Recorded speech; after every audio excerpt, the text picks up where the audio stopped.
What happens when a broke single mother says no to the most feared crime king in New Orleans? And instead of walking away, he leans close and whispers, "Say it again." Maren Cole never wanted trouble. She wanted the rent, paid her little girl safe, and one honest night where the ceiling didn't leak into a mixing bowl beside the kitchen table. But in a city where old money smiles in candlelit rooms and dangerous men own the river after dark, one stolen painting is about to drag her into a world she spent her whole life trying to escape. This is not just a story about power, desire, and a mafia king. It is about survival, freedom, and the price of finally saying no. Stay until the end and don't forget to like this video and comment where you're watching from. 12 hours before Nico Vale stood in Maren Cole's apartment and asked her to say no again, she woke to the sound of water dripping into a mixing bowl. It was a soft sound at first, patient, almost polite. Drop, drop, drop. Then the wind pushed rain against the window and the bowl began to sing in uneven little notes beneath the leak in the ceiling. Maren opened her eyes in the dark and stared at the cracked plaster above the mattress. For a moment she did not move. She let the room come back to her piece by piece. The stale smell of old bread from the bakery downstairs that had closed before she ever moved in. The sharp bite of turpentine from the kitchen table. The warmth of Junie's small body curled against her side. The ache in her right wrist from holding a brush too long. Outside, New Orleans was still sleeping or pretending to. Rain tapped the fire escape. A truck rolled past on the street below, tires hissing through dirty water. Somewhere in the building, a pipe knocked inside the wall like a tired heart. Maren turned her head. Junie slept with one cheek pressed to the pillow, her curls spread across the sheet, her stuffed fox trapped under one arm. 5 years old, and already too used to whispered phone calls, late rent, and cereal, poured with a mother's apology hidden under a smile. Maren eased herself out of bed without waking her. The floor was cold beneath her bare feet. She crossed the room and adjusted the bowl under the leak. The water struck the metal with a brighter note, and Maren winced. Junie stirred. Mommy Maren looked over her shoulder and softened her voice before her face could catch up. "I'm here, Junebug." Junie pushed herself up on one elbow, eyes half closed and serious. "The ceiling is singing again." Maren looked at the bowl, then back at her daughter. "It's practicing for Broadway." Junie blinked at the ceiling with grave concern. "It needs lessons." A laugh slipped out of Maren before she could stop it. It was small, but it was real, and in that apartment, real things were worth protecting. "Go back to sleep, baby." Junie yawned and hugged her fox. "Are you painting for the fancy man?" Maren's smile thinned. "For Mr. Rourke. He smiles wrong." Maren stood very still. Children noticed things adults taught themselves to survive. "Yes," she said quietly. "He does." Junie curled back into the blanket, trusting Maren to keep the world where it belonged. Maren went to the kitchen table. The table had burn marks from tenants who had lived there before her, blue stains from nights she had no energy to clean, and one uneven leg that made her coffee tremble whenever she leaned too hard against it. On top of it sat the canvas she had worked on until almost 3 in the morning. It was supposed to be a study. That was what Caleb Rourke called them. Private restoration studies, stylistic exercises, collector education pieces. Never copies, never forgeries, never anything that could send a poor woman to prison while rich men adjusted their cufflinks and denied knowing her name. Maren picked up the brush she had left in a jar of cloudy water. Her fingers were stiff. There was Prussian blue under her nails, and a thin streak of paint dried along the inside of her wrist like a bruise. The canvas waited in the yellow light above the stove. A river at night, a narrow room with no visible door. A chair turned toward a window where the Mississippi should have been, except Maren had painted the water too high, almost level with the sill, as if the whole city were about to flood the room and carry it away. It had the emotional structure of Elena Voss. That was the phrase Caleb used. Maren hated the phrase because it was accurate. Elena Voss had been the ghost every collector wanted, and no historian could hold. Only 9 confirmed paintings. No interviews, no clear photograph, no grave anyone could find. Her works moved through private hands like secrets passed between guilty men. Her figures rarely had faces. Her rooms never looked locked until you tried to imagine leaving them. Maren had first seen an Elena Voss painting when she was 12. Not in a museum, not in a book. In the private gallery of a house she had spent years trying to forget. She remembered the blue before she remembered the shape of the woman in the painting. Blue so deep it seemed to have weight. Blue like night after bad news. Blue like a bruise no one was allowed to ask about. She had stood in front of that painting while adults argued behind closed doors, and for one wild second she had believed the woman inside it was about to turn around and tell her where the exit was. Years later, with a different last name and a child asleep in the next room, Maren still painted like someone looking for that exit. She mixed more color. Ultramarine, ivory black, a breath of burnt umber. Just enough white to trouble the darkness without saving it. The brush touched canvas. The room inside the painting tightened. Maren stepped back. It was good. Too good. She felt it the way a person feels a storm before the first crack of thunder. The painting did not look like a harmless study. It looked like something that had been waiting for her hand. She checked the time on her phone. 5:18 a.m. The battery sat at 11%. 3 missed calls from Caleb. 1 text. Need delivery this morning. Buyer impatient. Payment waiting. Maren stared at the words until they blurred. Payment. The rent notice was taped to the inside of the front door where Junie would not see it. The landlord had circled the amount in red like the number had personally offended him. The fridge held 2 eggs, half a jar of peanut butter, and a bottle of milk that smelled like tomorrow would be its last day of kindness. Payment mattered. Dignity did not put shoes on a child. Maren set the phone down and reached for the clean brown paper she saved for deliveries. She wrapped the canvas, carefully tied it with string, and placed it near the door.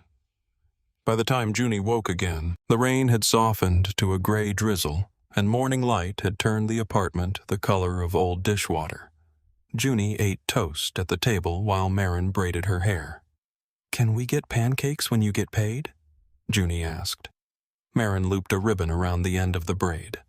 "The big kind or the tiny kind?" Junie looked offended. "Big. With blueberries. With chocolate chips." Maren kissed the top of her head. "You drive a hard bargain." Junie grinned, then looked at the wrapped canvas by the door. "Is that one pretty?" Maren followed her gaze. "Yes. Then why do you look sad?" Maren's hand paused on Junie's shoulder. "Because sometimes beauty was just another thing men could steal." Instead, she said, "Because I haven't had coffee yet." Junie nodded as if this explained every tragedy in the adult world. They left the apartment just after 7. Maren carried the wrapped painting under one arm and held Junie's hand with the other. The stairwell smelled like damp wood cigarette smoke and Mrs. Mayfield's cinnamon tea from the apartment below. Outside, Bywater was waking in pieces. A man in a Saints hoodie hosed down the sidewalk in front of a corner store.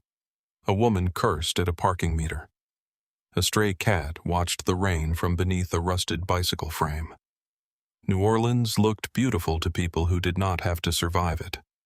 They saw balconies, jazz beads, old brick glowing under lamplight river fog, and streets that seemed to remember every song ever played on them. Maren knew another city. She knew which bus driver would wait if Junie's shoe came untied. She knew which grocery clerk would pretend not to notice when she counted coins too slowly. She knew the pawn shop that gave bad prices, but asked no questions. She knew how to smile at men who looked at her like hunger had made her available. They took 2 buses to Royal Street. Junie pressed her face to the window and counted puddles. Maren kept the painting tight against her ribs. Caleb Rourke. Fine Art Advisory occupied the 2nd floor of a narrow building with green shutters and a brass plaque polished brighter than anything inside Maren's apartment. The first time Caleb brought her there 6 years ago, she had still been using the name Sterling and pretending she had not run from a life with chandeliers, security gates, and men who spoke softly when they were planning cruelty. Back then, Caleb had looked at one of her restoration studies in a student gallery and said she had a gift. A real gift, Maren. He had said it the way starving people hear food.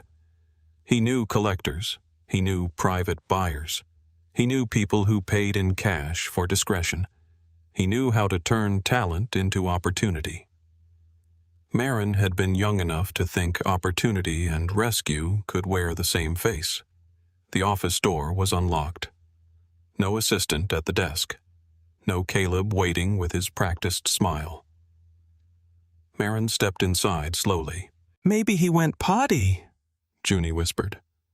Maren squeezed her hand. Maybe. The office smelled like leather lemon polish and expensive cologne. Framed certificates hung on the wall. Auction catalogs sat in tidy stacks. On Caleb's desk, beside a silver letter opener, was an envelope with Maren's name written across it. She opened it. $900. 3 weeks of work. $900. Maren's jaw tightened so hard it hurt. She told herself to take the money. She told herself to leave the painting, buy groceries, pay part of the rent. Keep moving. Poor women survived by knowing which humiliations could be swallowed and which ones had teeth. Then she saw the corner of a receipt beneath a black folder. It was barely visible, just enough to bother her. She should have walked away. Instead, she reached for it. The paper slid free with a whisper. St. Clair and Finch. Private auction. Lot 27. Attributed to Elena Voss.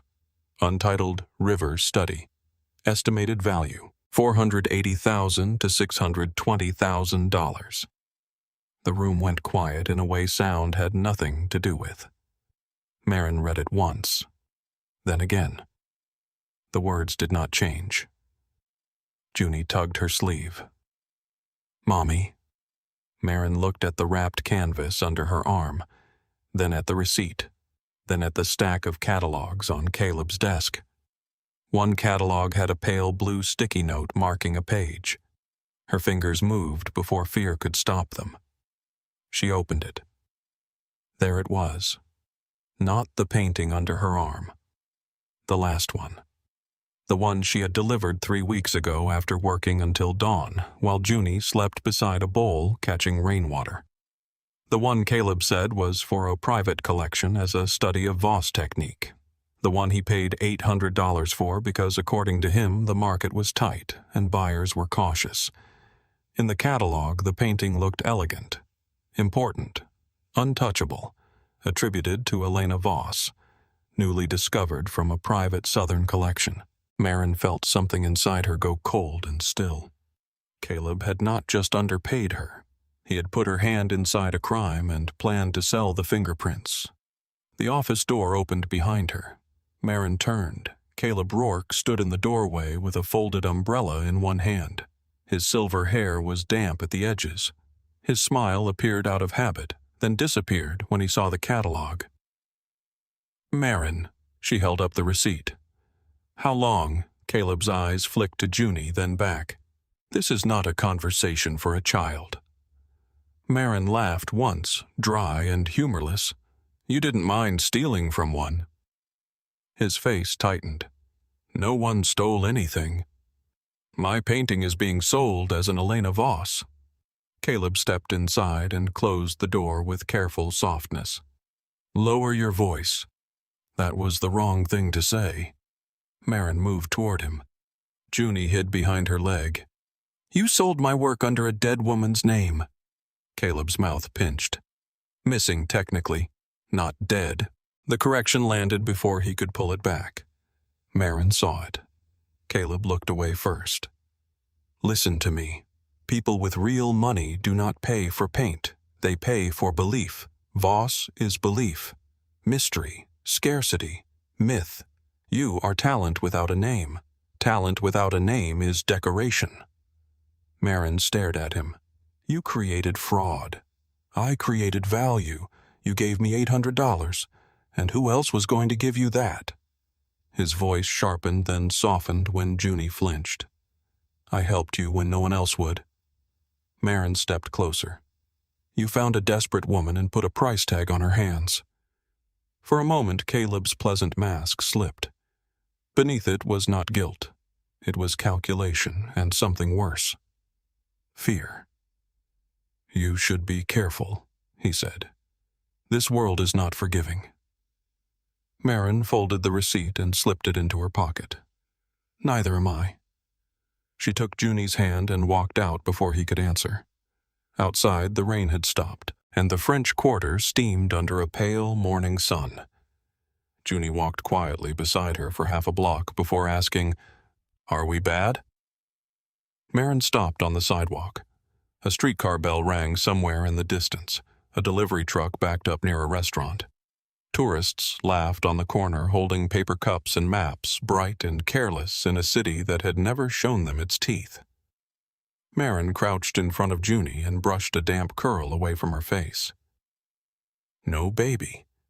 But the fancy man looked mad. That's because he lied and got caught. Junie studied her. Are lies expensive? Maren almost smiled. Some of them.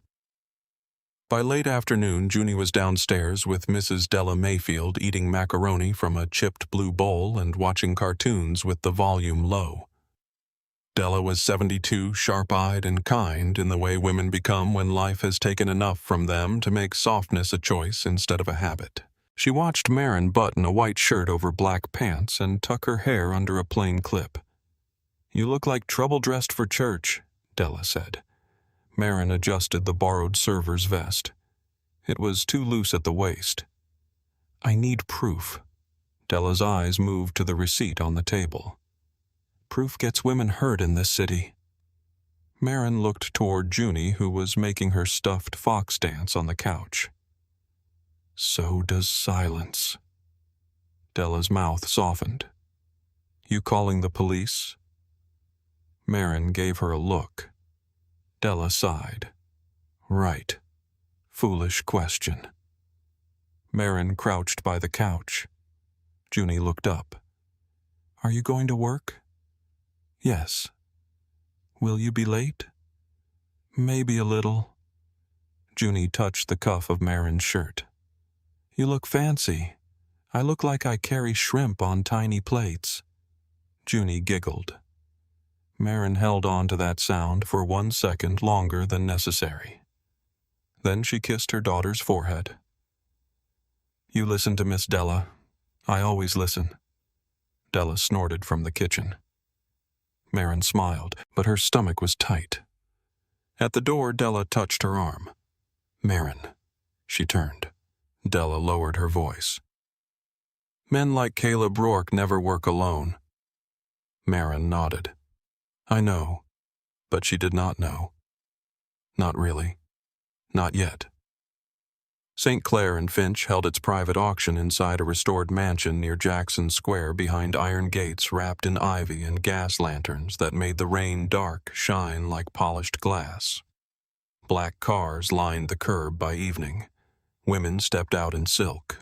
Men adjusted cufflinks and spoke into phones with the quiet irritation of people accustomed to being obeyed. Maren entered through the side service door carrying an empty silver tray. No one stopped her. That was the mercy and insult of a uniform.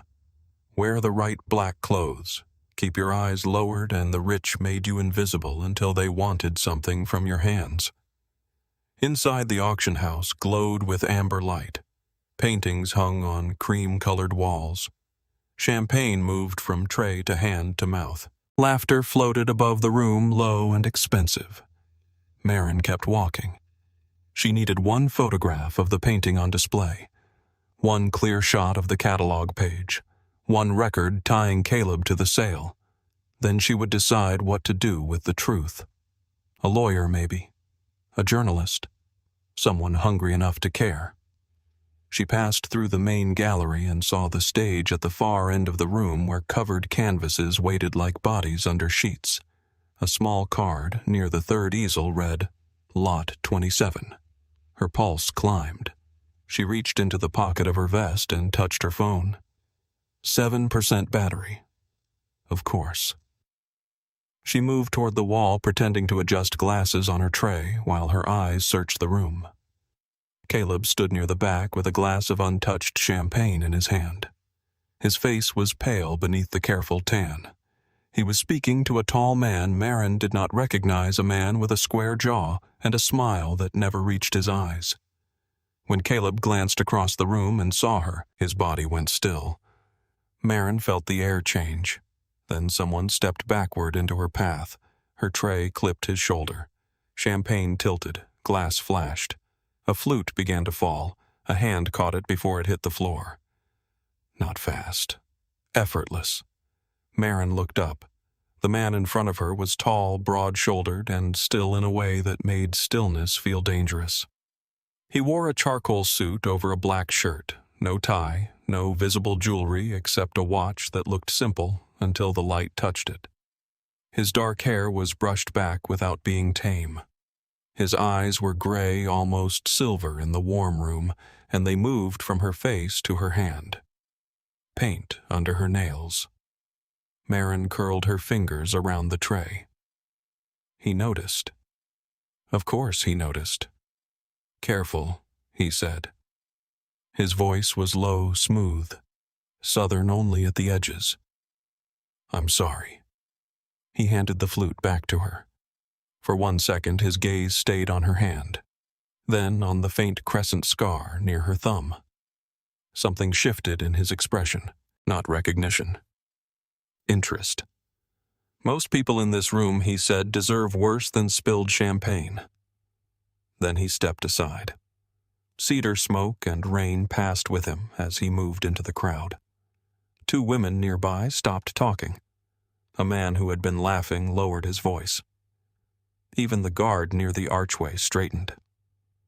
Maren watched him cross the room and hated herself for watching. A server slid beside her, eyes bright with nerves. You know who that is? Maren kept her face blank. No. The woman leaned closer. Nico Vale. The name moved through the room even after it was whispered. Maren had heard it before. Everyone in New Orleans had. In newspapers, Nico Vale was a riverfront developer, a logistics magnate, a donor to hospitals when cameras were nearby. In neighborhoods like Maren's, people used fewer words. They called him the man you did not cross. A bell chimed near the stage. The auction was beginning. Maren lifted the tray higher, lowered her eyes, and stepped into the back of the room just as Lot 27 waited beneath its white cloth. The bell rang once, clear and bright, and the room obeyed. Conversations faded. Champagne glasses lowered. Silk skirts whispered against velvet chairs as people settled into their places with the calm entitlement of those who believed the world was designed to wait for them. Maren stayed near the back wall with the tray balanced at her hip. The silver felt heavy in her hand, though most of the glasses were empty now. Her phone sat in the pocket of her vest, warm against her ribs, its battery almost gone. Every few seconds, her fingers twitched toward it. Lot 27 waited beneath a white cloth near the stage. Caleb Rourke stood 3 rows ahead of her, pretending to watch the auctioneer. He had not looked back again, but Maren could see the tension in his shoulders. The man beside him, the one with the square jaw and dead smile, leaned close and said something into Caleb's ear. Caleb's hand tightened around his champagne flute. Good, Maren thought. Let him be afraid. The auctioneer stepped beneath the warm stage lights, smiling, as if he had never lied for money in his life. He was polished and thin with silver-framed glasses and a voice smooth enough to make fraud sound like history. "Ladies and gentlemen, thank you for joining us for this evening's private collection sale." A murmur of approval moved through the crowd. Maren looked for Nico Vale. She found him in the second row, one arm resting along the back of his chair. His body relaxed in a way that did not look relaxed at all. Men like him did not lean back because they were comfortable. They leaned back because they knew everything in front of them belonged within reach. His profile was cut sharp by the amber light. He was not looking at the auctioneer. He was looking at the covered painting. Maren's stomach tightened. Lot after lot came and went. A landscape of southern marshland sold for more than Maren had made in 3 years. A portrait of some dead banker's wife sold to a woman who did not even lift her eyes from her phone. A bronze sculpture changed hands for a number that would have paid her rent until Junie started middle school. The room barely reacted. Money moved without weight in places like this. It floated between raised fingers, quiet nods, and numbered paddles. No one looked hungry. No one looked relieved. No one looked like the amount being spent could change whether their child ate breakfast. Maren watched and felt something old and bitter bloom under her ribs. Then the auctioneer turned a page.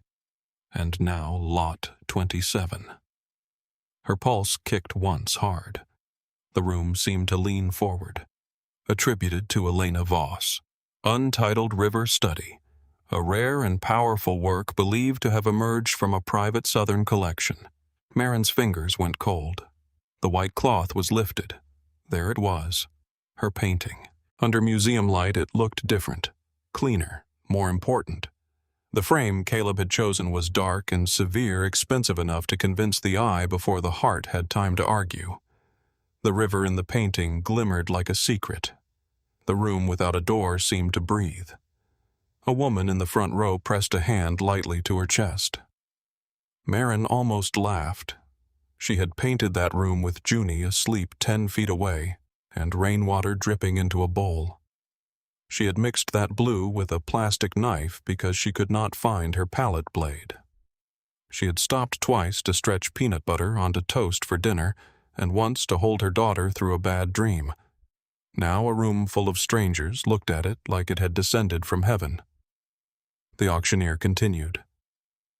The work carries the unmistakable emotional pressure of Voss's known interiors, particularly in the compressed perspective and layered nocturne palette. We open at $100,000. 100,000. A paddle lifted. Another. Maren could not breathe properly. 120. 150. 200. The numbers rose with terrible ease. She thought of the envelope on Caleb's desk. $800 for the first painting. $900 for the one beneath her arm that morning. She thought of Junie asking if lies were expensive. Yes, baby. Some lies could buy whole buildings. Caleb did not turn around. He stared straight ahead, pale beneath the gold light. The square-jawed man beside him watched the bidding with a stillness that felt predatory. 300,000. A man near the aisle lifted his paddle. 350.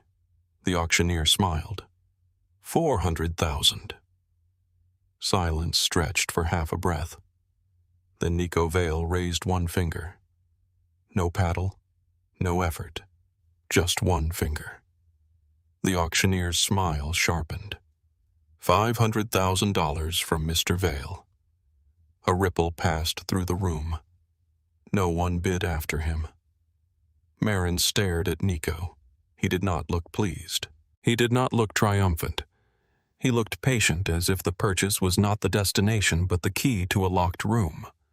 Going once. Maren's hand slipped into her pocket and closed around her phone. Going twice. She pulled it out slowly, angling the screen toward the painting. Sold. The gavel struck. The sound cracked through Maren's chest. Her phone camera opened with a delay that felt like cruelty. She lifted it beneath the tray, trying to hide the movement. The screen blurred, focused, blurred again. 5% battery. She took one photo, then another. The flash did not fire. Thank God.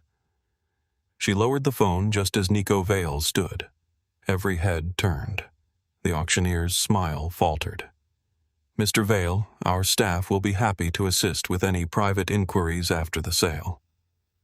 Nico did not answer. He walked toward the stage. A security guard stepped from the wall. Nico glanced at him once. The guard stopped. That single look did more than a shout ever could. It moved through the room like a hand closing around a throat. Nico climbed the 2 shallow steps to the platform and stood beside Maren's painting. For one long second he said nothing. The silence became unbearable. Then he looked out over the crowd. "This painting is not by Elena Voss." The room broke open. Whispers burst from every direction. Someone laughed once, shocked and brittle. The auctioneer's face drained, then flushed dark. "Mr. Vale, I must object to this highly irregular statement." Nico did not look at him. "The canvas is new. The ground is wrong. The lower blue carries modern binding agents. The crescent mark is imitated, not buried." Maren stopped breathing.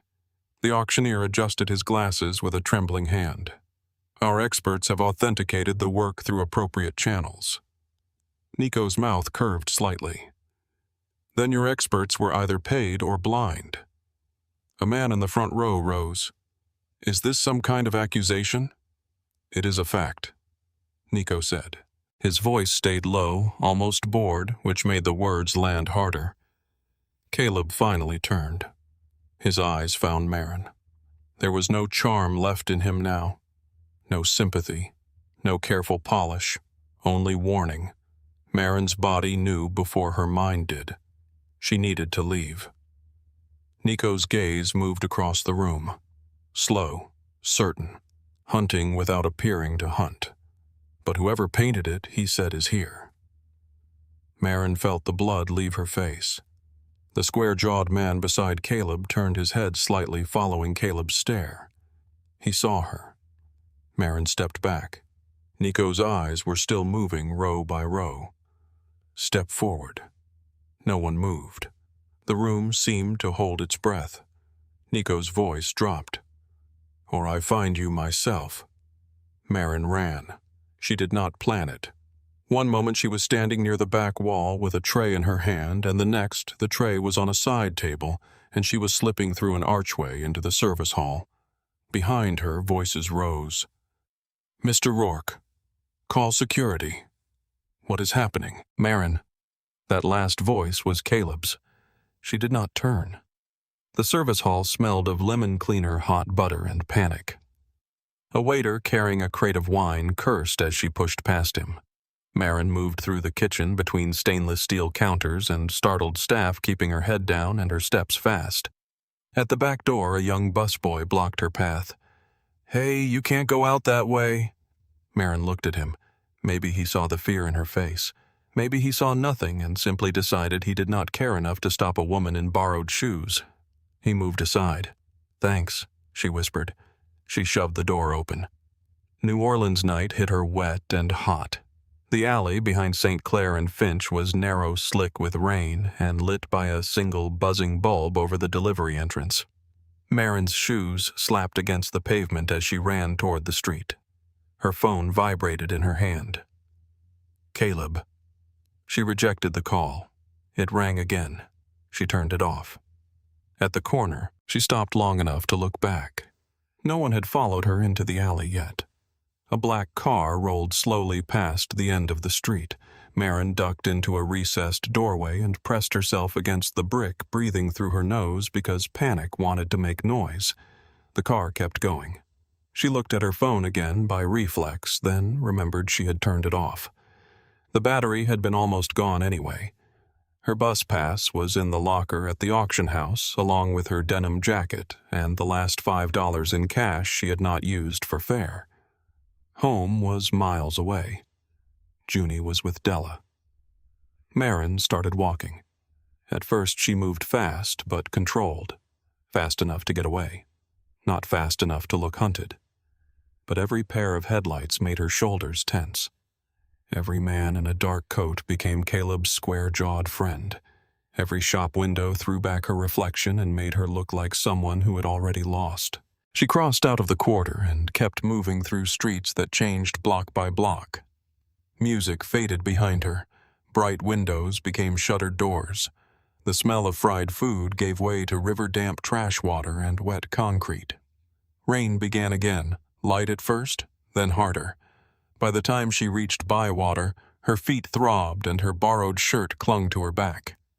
The city's postcard beauty had thinned into cracked sidewalks, chain-link fences, and porch lights glowing yellow through curtains. Her building sat under a dying street lamp. The old bakery sign downstairs read Bell's Sweet Oven in peeling red paint, though the windows had been papered over for years. Above it, Maren's apartment window was dark. Too dark. She stopped on the sidewalk. Della always kept a lamp on when Junie was upstairs. Maren climbed the stairs quietly. The hallway smelled like damp carpet and boiled coffee. Della's door was closed. No television. No Junie singing. No clatter from the little kitchen where Della liked to clean when she was nervous. Maren knocked once. No answer. Her skin prickled. She moved to her own door. It was not fully closed. For a moment she could not move. Her hand hovered over the knob and the entire night narrowed to that inch of darkness between the door and the frame. Then she pushed it open. The apartment gave her silence. No cartoons, no Junie, no Della humming under her breath. Maren stepped inside. Della sat on the couch with her hands folded tight in her lap. Her eyes were wet, terrified. Two men in dark suits stood near the windows. A third stood by Maren's kitchen table studying the jars of brushes, the stained rags, the half-empty tubes of paint scattered there like evidence at a trial. Nico Vale turned from the table. Recognition moved through Maren slowly, then all at once. She forgot the men, forgot the room, forgot the fear that had carried her across the city. "Where is my daughter?" Nico studied her for a moment. "So you are Maren Cole." Her voice sharpened. "Where is Junie?" From behind the bedroom curtain came a small, frightened sound. Mommy Maren pushed past Nico so fast one of his men shifted forward. Nico lifted one hand. The man stopped. Maren tore the curtain aside. Junie sat on the mattress in her pajamas, clutching her stuffed fox eyes wide and damp but unharmed. Maren dropped to her knees and pulled her close. I'm here, baby." Junie buried her face in Maren's neck. "There are men in our house." "I know. Are they bad men?" Maren closed her eyes. Nico's voice came from the doorway. "That depends who you ask." Maren stood with Junie in her arms and turned on him. "Get out." One of Nico's men looked almost amused. Nico did not. He stepped into the room slowly. It was small enough that his presence changed the air. Maren shifted Junie behind her as much as she could. Nico noticed. His gaze moved from Maren's face to Junie's fingers clutching her shirt, then back again. "I need your hands," he said. Maren laughed once, disbelieving. "You broke into my apartment to say that I also need your eye. You need a warrant. I am not police." "No," she said. "You're worse." Something flickered in his expression. Not anger. Not quite. Maren held Junie tighter. Nico looked around the room. The curtain made from an old sheet. The mattress on the floor. The bowls catching rainwater. The paper drawings taped to the wall. The little orange inhaler on the shelf. When he spoke again, his voice was lower. "Caleb Rourke told people where to find you." Maren's throat tightened. "What people?" "The buyer he promised before I bought the painting in public. You were the buyer. I was the buyer everyone saw." His eyes stayed on hers. He had another arrangement in private. Della made a small sound from the couch. Maren looked toward her, then back at Nico. "Why should I believe you?" Nico reached into his jacket and took out a folded piece of paper. He placed it on Junie's dresser. Maren did not move. Nico said Caleb had your address, your daughter's name and photographs of this building in his office. Maren felt the room tilt. Junie whispered, "Mommy." Maren kissed her hair. Nico stepped closer. Maren's voice dropped. "Do not come near us." He stopped. That surprised her more than if he had kept moving. For a long second they stared at each other in the dim room while rain tapped against the window. Then Nico said, "Pack a bag." The word left her before she could weigh it. "No." The apartment went still. Nico's eyes changed. Not colder, sharper. He looked like a man hearing music in a language he had forgotten. "No," Maren repeated, softer now, but no less firm. "You don't get to walk into my home, scare my neighbor, scare my child, and give orders." Nico took one slow breath. "Maren Cole, there are 2 ways this night ends. In one, you come with me. Your daughter sleeps in a clean bed, and tomorrow morning we talk about money. In the other, Sterling's men arrive after I leave, and you find out how little that door matters." Maren wanted to call it a bluff. Then she looked at Della. The older woman was crying silently now. Maren's anger had nowhere to go. Nico's voice softened just enough to make it worse. "I got here first." Maren hated him for saying it like that. She hated that it sounded true.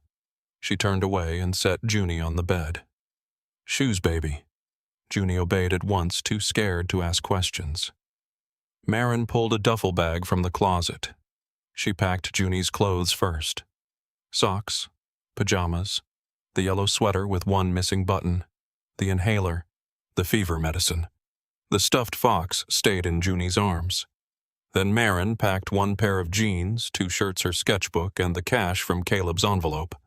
Nico watched from the doorway without speaking. That silence pressed harder than any threat. When Maren moved past him, he stepped aside. In the living room, Della stood and reached for Junie with shaking hands. "I'm sorry, honey." Maren shook her head quickly. "Don't. You did nothing wrong." Nico looked at Della. "Forget tonight." His voice was calm, almost polite. Della nodded too fast. Maren turned on him. "Do not threaten her." Nico's eyes returned to Maren. "I just protected her. You don't get to call fear protection." For the first time, something like approval moved across his face. "You always speak like this when you're terrified." Maren lifted her chin. "Only when the man scaring me needs to hear it."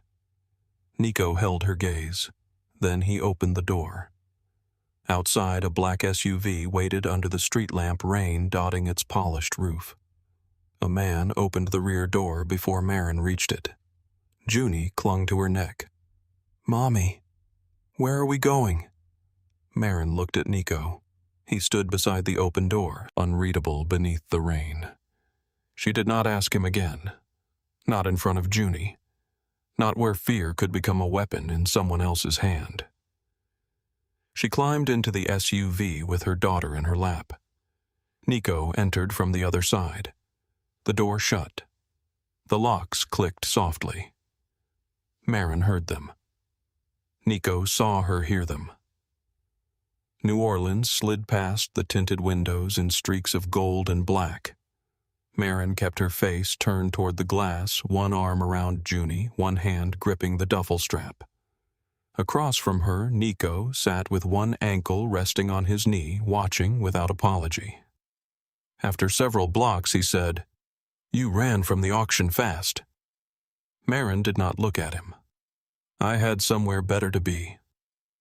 Above a dead bakery with your daughter that landed. She felt it in the silence that followed. Junie's breathing slowed against her shoulder. The child was almost asleep now, worn out by fear and confusion. Nico looked at Junie, then back to Maren. "How old? 5. Her father. "None of your business." His mouth curved faintly. "Most things become my business once they enter my car." Maren turned then. "Let us out." Nico held her eyes. No. There it was. The same word, different mouth, different cage. Maren leaned back against the seat and looked out the window again. The city changed around them. Narrow streets opened into wider roads. Neon faded behind rain. The river smell thinned into wet earth and old trees. Nico's voice came through the dark. You paint like someone who has spent a long time studying escape.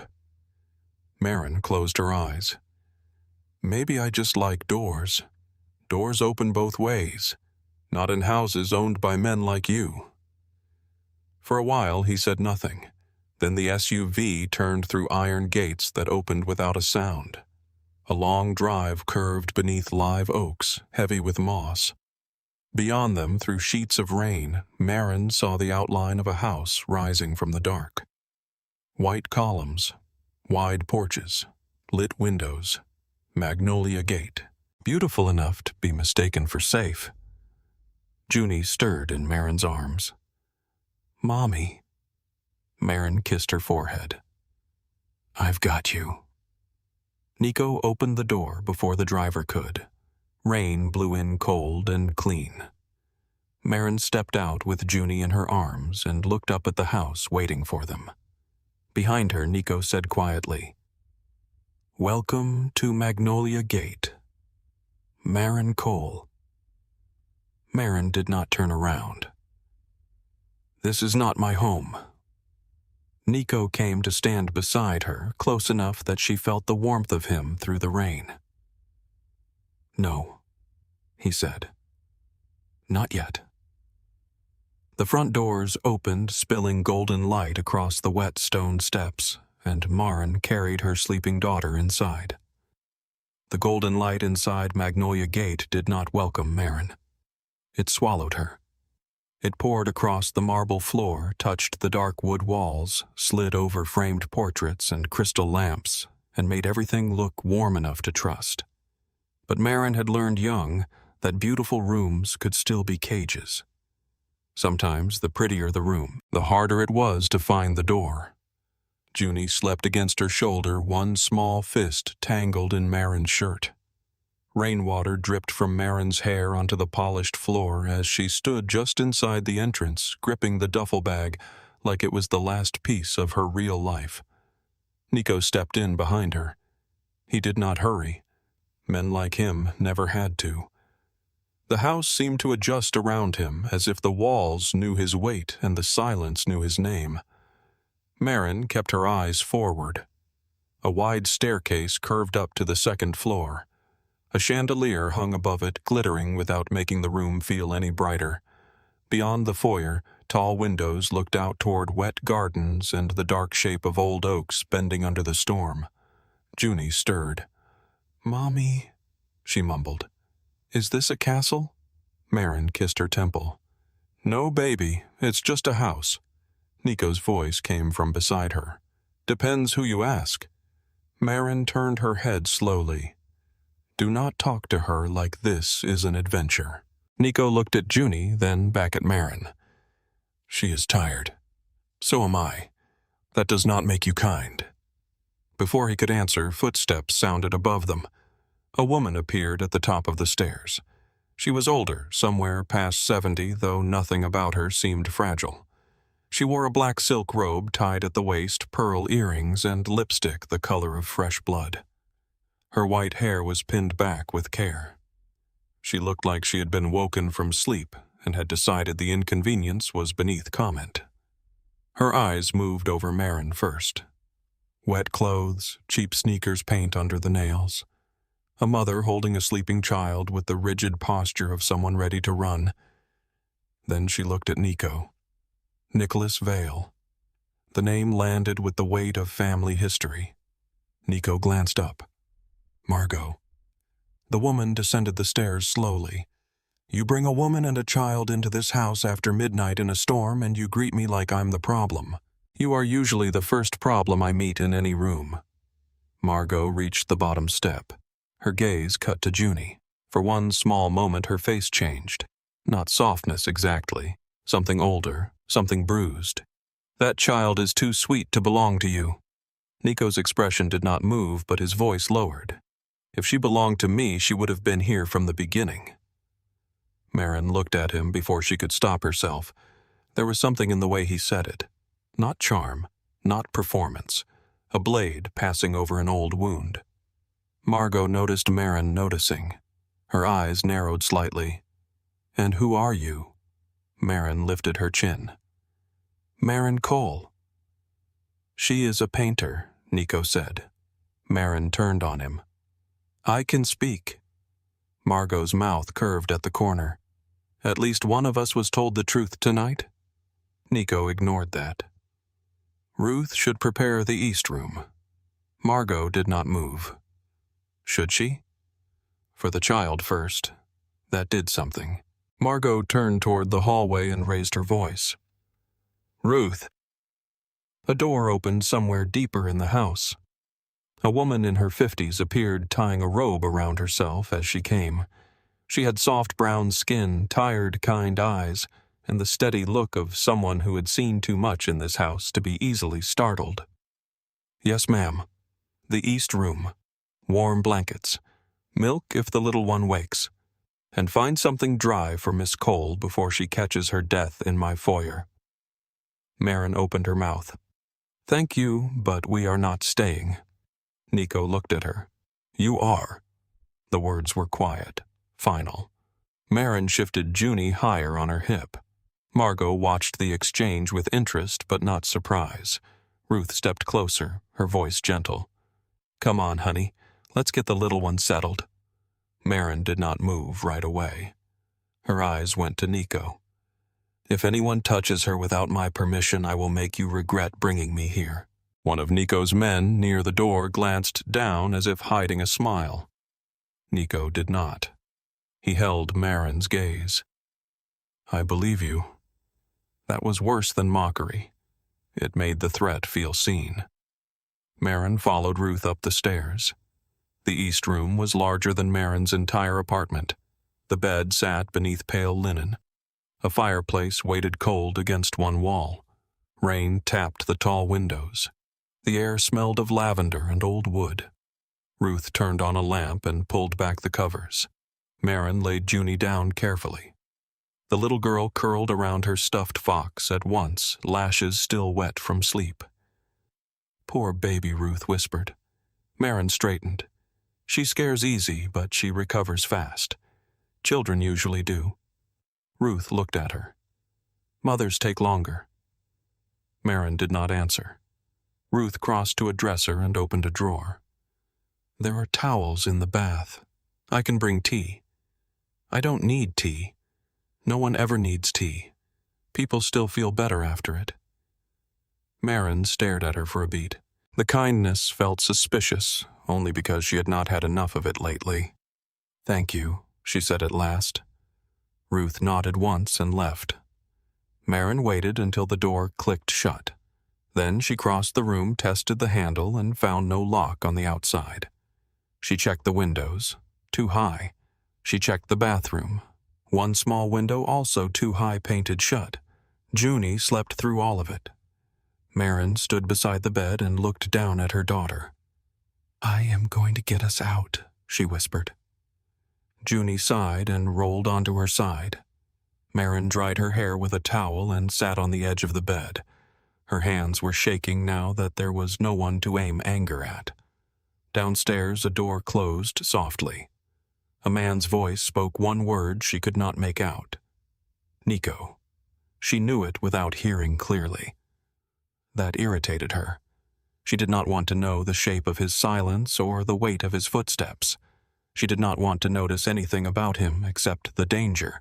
But danger had a way of becoming specific when it wore a human face. Sleep came in pieces. Every time the house creaked, her eyes opened. Every time Junie moved, Maren's hand tightened. At some point before dawn, a soft knock came at the door. Maren went still. Ruth's voice whispered through the gap. "Miss Cole, I left dry clothes outside. Nothing fancy, just warm." Maren waited until the footsteps faded before she moved. In the hallway, folded on a small table, were cotton pants, a gray sweater, and thick socks. Maren stared at them as if they might bite. Then she took them inside. By morning, Junie woke hungry and oddly cheerful, the way children sometimes did in situations that would have broken adults. "Mommy," she said, sitting up in the large bed. "The blanket is soft." "I know." "Are we visiting?" Maren paused while pulling the sweater over her head. "Yes." "For how long?" "Not long." Junie looked around the room.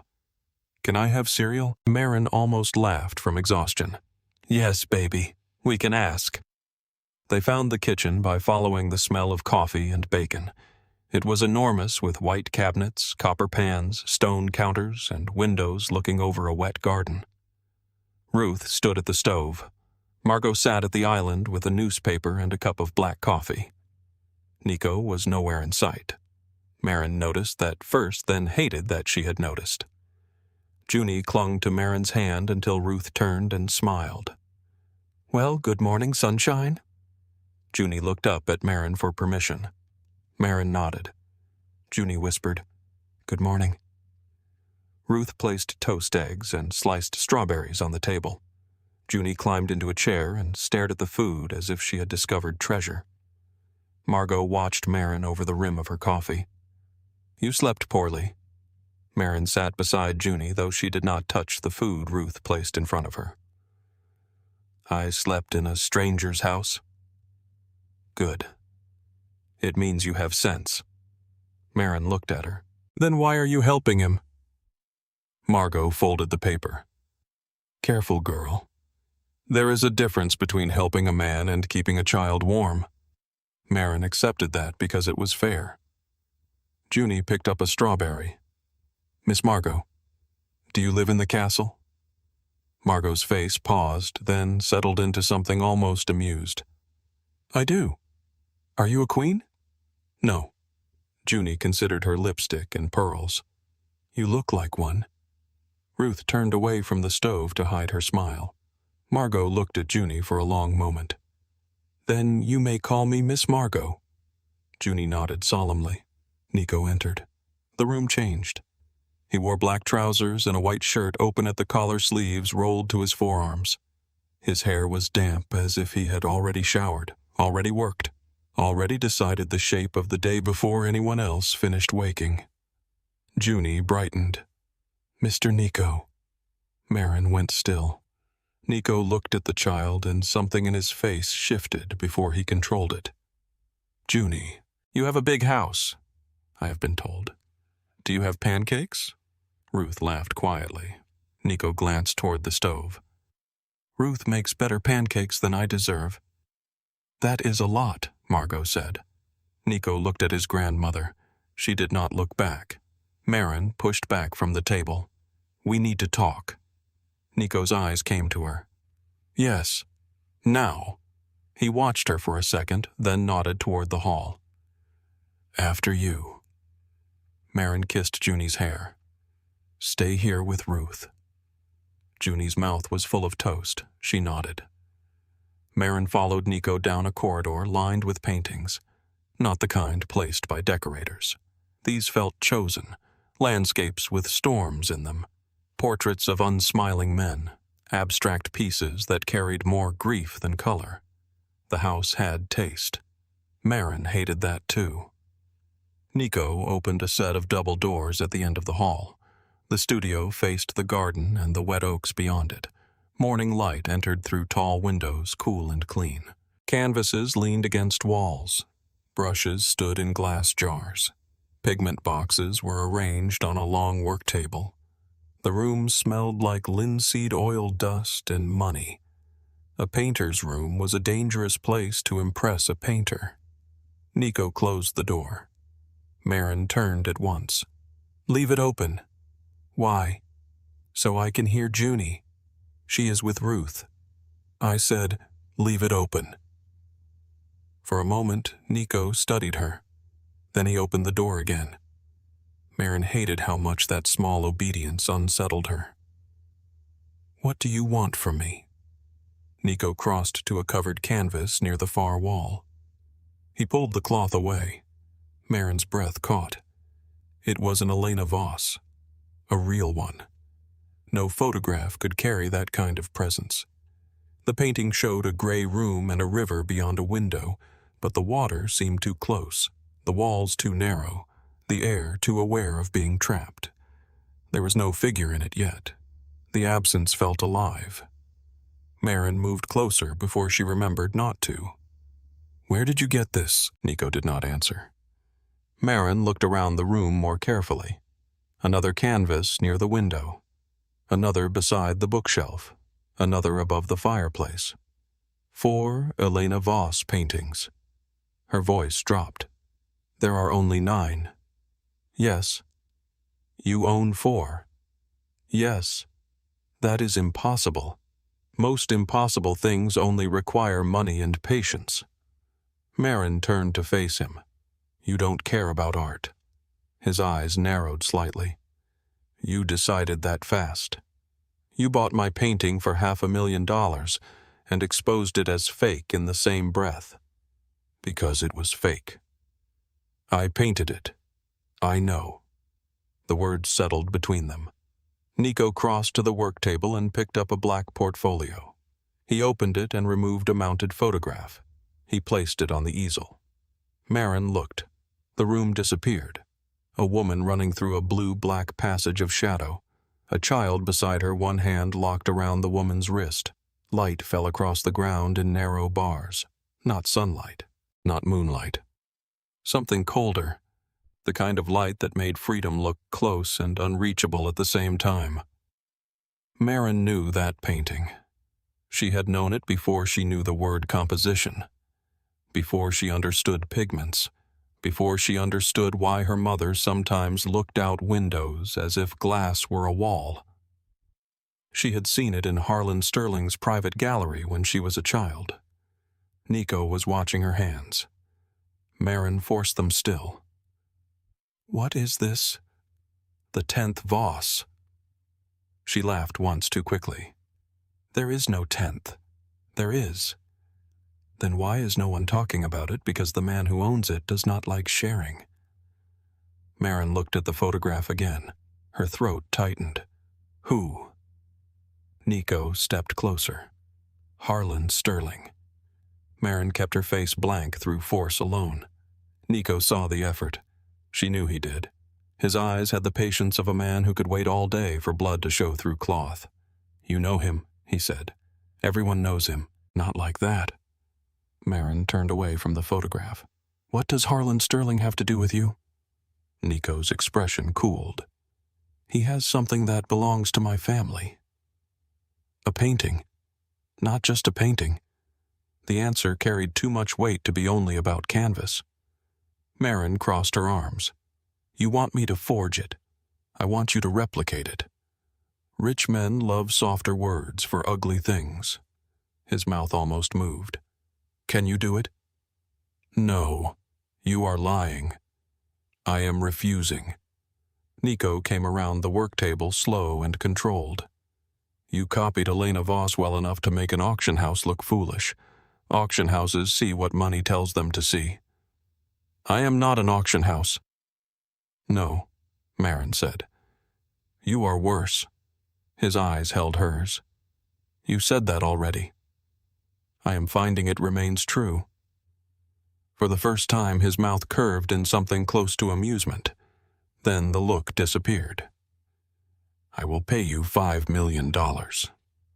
Maren went still. The amount struck harder than a threat. $5 million, a home with no leaks, doctors without unpaid bills, a school where Junie would never have to explain why her shoes were too small, a life beyond counting change at grocery counters, a life beyond fear. Nico watched the number enter her body. Maren hated him for knowing exactly when silence was most powerful. She forced herself to speak. "You kidnapped me, and now you are offering me a job. I removed you from a situation that was going to turn lethal. You keep saying that like it makes this noble. I am not noble. At least we agree. Nico leaned both hands on the table. Caleb Rourke sold your work as Elena Voss. He promised another buyer access to the artist behind the fake. That buyer works with Sterling. Cold spread through Maren's chest. Why would Sterling care about me? Nico studied her. That is one of the questions I intend to answer. Maren held his gaze, refusing to blink. And if I paint this for you, you take the money. You and Junie leave New Orleans if you want. New name, new life. No Caleb, no Sterling. And if I don't, Nico straightened. The air changed again. He did not raise his voice. He did not need to. Then you remain here until I decide how much risk your refusal creates. Maren stared at him. So this is a prison. Can you walk out the front door with your daughter? She asked. Nico said nothing. Maren gave a short, cold smile. Then you are just decorating the cage better than most men. Something crossed his face. Brief. Almost like pain. Gone too fast. Before he could answer, a crash sounded from the kitchen. Maren moved first.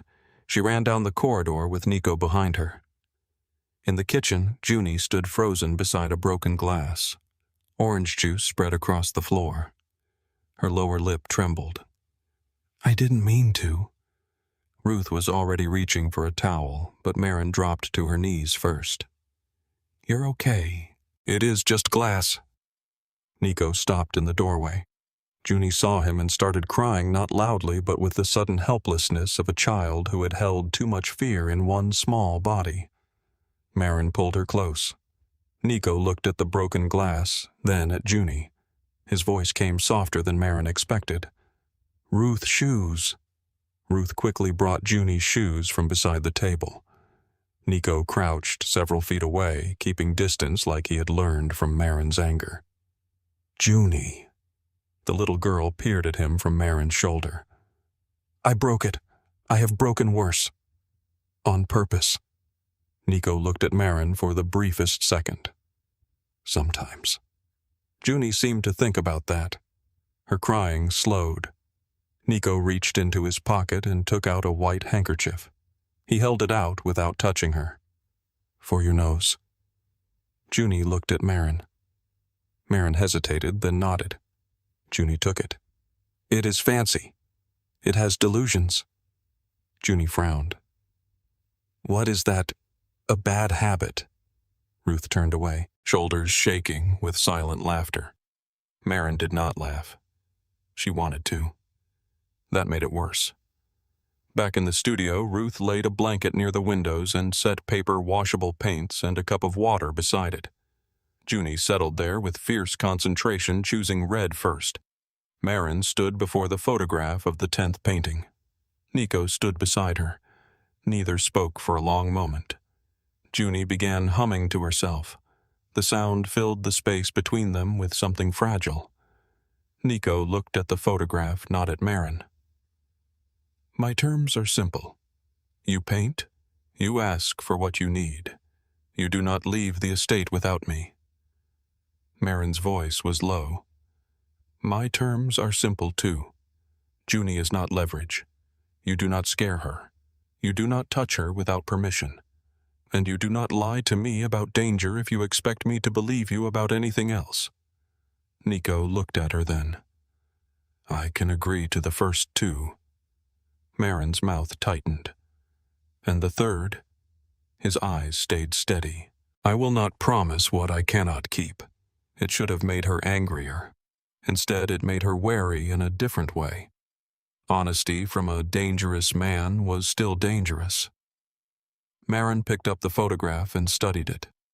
The woman's coat, the child's hand, the bars of light, the blue that was not quite blue. Her fingers tightened. Nico noticed. What do you see? Maren almost told him nothing but the painter in her answered before the prisoner could stop it. Fear, she said, but not weakness. The woman is running, but the brushwork is controlled. The child is blurred because the painter loved the child more than the scene. She remembered the feeling, not the anatomy. Nico did not move. Maren continued softer despite herself. The shadows are wrong on purpose. They do not match the light source. That is why it feels like a locked room even though they are outside. Nico's voice changed, and the blue Maren stared at it. The blue is grief trying to pass for night. For several seconds, the only sound was Junie's brush scratching paper. When Maren looked at Nico, his face had gone unreadable but not untouched. He stepped back. I will have the supplies brought in. They are already here, Maren said. Not everything. She glanced at the Voss paintings around the room. You planned this before last night? Yes. Before the auction? Yes. You knew I might be there. I hoped. Maren's stomach turned. So I was never a surprise. Nico looked at her. You were a surprise the moment you opened your mouth. Heat rose in her face. She hated it. Do not flirt with me.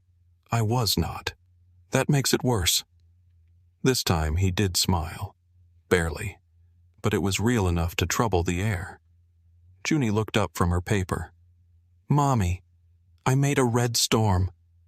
Maren turned quickly, grateful for somewhere else to put her face. It is beautiful, baby. Nico walked toward the door. Maren called after him. Nico! He stopped. She hated using his name. Hated that it felt different from saying Mr. Vale. More dangerous. More human. If I do this, I want the money in writing. Not a promise. Not your word. A legal transfer to an account I control. He turned back. Done. And Junie and I leave when the painting is finished. His gaze stayed on her. When the job is finished. That is not the same thing. No, he said. It is not. Maren felt the trap beneath the sentence. Nico left before she could answer. That evening, after Junie fell asleep in the east room, Maren could not rest. The house was too quiet, too clean, too patient. At 3 a.m, she slipped out of bed and crossed the hall barefoot. The studio door was open. Moonlight and garden shadows gave her enough to see the blank canvas. You need less fear in the first layer. Maren spun. Nico sat near the far wall, one knee bent, a glass untouched beside him. What are you doing in here? What are you doing in here? This is where the painting is, and yet you look surprised to find me near it. Maren pressed a hand to her chest. You sit in dark rooms like a criminal. I am a criminal. At least you have self-awareness. He rose in one smooth movement and approached the canvas. Not her. Come with me. No. That word lived differently between them now. Less like a wall. More like a match struck in a dark room. Nico's mouth curved faintly. You do not know where I am taking you. I know who is asking. I am showing you the rest. Maren's pulse changed. Your mother's paintings. Nico turned toward the door. You wanted answers.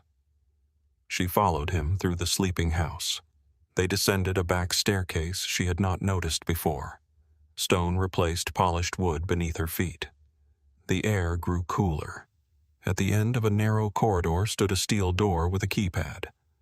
Nico entered the code without hiding it. The lock clicked. He opened the door. Climate-controlled air breathed out. Maren stepped inside and forgot him. 5 paintings hung on the walls. The rest of Elena Voss. Not reproductions, not photographs. The real works. Up close, they were stranger than she expected. More human, less perfect.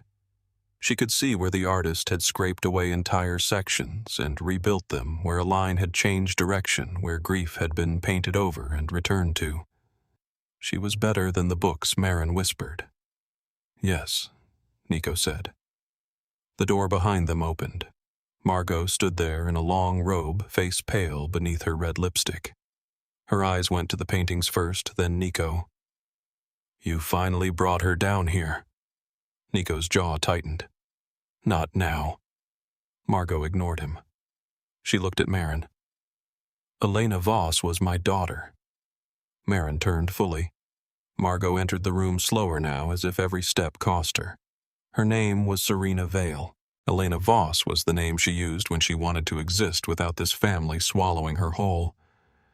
Maren's eyes moved to Nico. His face was carved from stone. Margot continued. She painted 9 works under that name. The 10th was never meant for sale. The woman running, Maren said softly. Margot looked at her sharply. Yes. Maren's throat tightened. What was it called?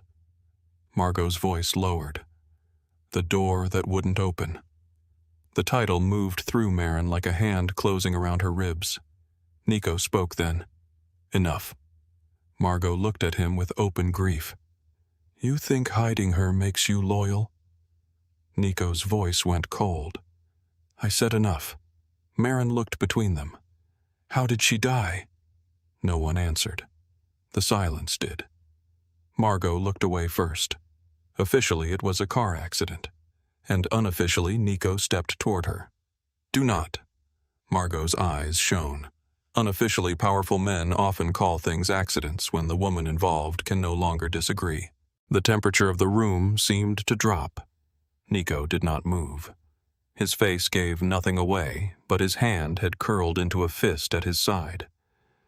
Maren understood then. Not everything. Enough. Nico had not collected Elena Voss. He had gathered the pieces of his mother that the world had scattered, and Harlan Sterling had the one piece he could not reach. Margot turned to leave, but paused beside Maren. If you paint that 10th work, do not paint it for Nico's revenge. Do not paint it for Sterling's pride. Her voice softened. Paint it because Serena deserved a door. Then she was gone. Maren stood in the vault with Nico and 5 dead women's silences on the walls. Nico reached for the keypad. Maren said Sterling loved her. Nico stopped. The look he gave her was sharp enough to hurt. What did you say? Maren forced herself to breathe. I said Sterling wanted the painting. No. Nico turned fully. That is not what you said. Maren stepped back. He noticed. His face changed. You know him. Maren's mouth went dry. Nico. Who is Harlan Sterling to you? Maren lifted her chin. No. He stopped in front of her. The room seemed to hold its breath. His eyes dropped to her mouth for one dangerous second, then returned to her eyes. When he spoke, his voice was low. You are the only person in this house who says that to me like you expect to survive it. Maren's back touched the wall. Maybe I am tired of surviving. Quietly, he lifted his hand. This time, he did not touch her. His fingers hovered near her chin, close enough that she felt the warmth. I have not decided, he murmured, if I like that yet. Maren's breath caught and she hated herself for it. Nico saw. Of course he saw. For 3 seconds, neither moved. Then he stepped back. The air returned too quickly. Maren slipped past him and left the vault without looking back. She did not stop walking until she reached the east room. Junie slept on her stomach, 1 foot outside the blanket, peaceful in the lamplight. Maren sat on the edge of the bed and opened the hidden folder on her phone. 1 photograph. A girl of 17 in a white dress stood beside Harlan Sterling at a museum gala. Harlan smiled for the camera with one hand resting possessively on the girl's shoulder. The caption beneath read, Harlan Sterling with his daughter Maren Sterling. Maren stared at it until the words blurred. Then she locked the screen and placed the phone face down. By morning, a black dress hung on the outside of the wardrobe door. Maren saw it before she saw the light. The room was pale with dawn, the windows silver from leftover rain, the floor cold beneath her bare feet. Junie slept curled in the center of the bed, her stuffed fox pressed under one cheek. For a few seconds, Maren stood still and listened to her daughter breathe. Then her eyes returned to the dress. Black silk, simple cut. No lace, no sparkle. The kind of dress wealthy women wore when they wanted to look effortless and dangerous women wore when they wanted men to underestimate the knife beneath the softness. A pair of black heels sat beneath it. Maren did not touch either one. On the small table beside the wardrobe lay a white card. Her name was written across it in Nico's hand. Maren picked it up. Tonight, that was all. One word. It was enough to make the old house feel smaller. Junie stirred behind her. Mommy Maren turned card still in her hand. I'm here. Junie pushed curls out of her eyes and looked at the dress. Is that for a party? Maren folded the card once, then again. Something like that. Do we like parties? Maren thought of chandeliers, polished floors, men with quiet voices, women smiling while they measured how much fear another woman could hide. No, she said softly. Not usually. Junie sat up, hugging the fox. Can I wear yellow? Maren crossed to the bed and brushed hair from her daughter's face. You are not going. Junie frowned. Is it a grown-up party? Yes. With boring food. Very boring. Junie accepted that with deep seriousness. Then I will stay with Miss Ruth. Maren kissed her forehead. That sounds perfect. But nothing about the day felt perfect. Breakfast moved around Maren without touching her. Ruth made pancakes because Junie had asked so sweetly the whole kitchen surrendered. Margot read the paper at the island, her red lipstick severe against the white cup of coffee. Nico did not come in until Junie was halfway through her second pancake. He looked the same as he always did when he wanted the world to think nothing could reach him. Dark suit, white shirt, sleeves buttoned, face unreadable. Maren noticed the bruise of sleeplessness under his eyes anyway. Junie waved her fork. Mr. Nico, Mommy has a party dress. Nico looked at Maren. Yes. Maren set down her coffee. We need to talk. I know. Margot folded the paper. Then talk somewhere else. The child is eating. Junie glanced around with syrup on her chin. I can hear quiet. No baby, Maren said, standing. You cannot. Nico led her not to the studio, but to a smaller room near the back of the house. A library. Tall shelves. Heavy curtains. A desk facing the garden. It smelled like old leather and storm-soaked earth. Maren closed the door behind them herself. Nico watched her do it. That dress is not a question, she said. No. Then I am already angry. I expected that. Good. Saves time. He crossed to the desk and picked up a folder. Harlan Sterling is hosting a donor gala tonight at Sterling House. Private viewing after dinner. Select guests only. The 10th Voss will be displayed in his East Gallery. Maren kept her face still. The name Sterling House had weight. It pressed against her ribs from the inside. She had not walked through those doors in 6 years. Nico placed a photograph on the desk. The painting. The woman running. The child beside her. The blue-like grief dressed as night. We need access to the frame. We, Maren repeated. Yes, you mean me. Nico did not deny it. Owen can get us past part of the security system, but only for minutes. The frame is custom sealed.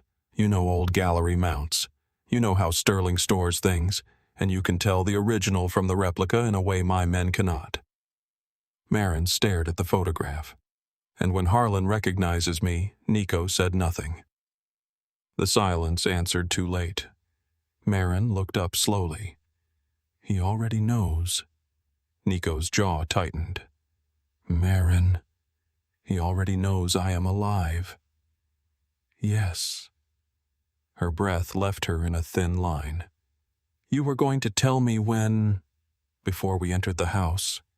She crossed the space between them and slapped him. The sound cracked through the library. For a second, neither of them moved.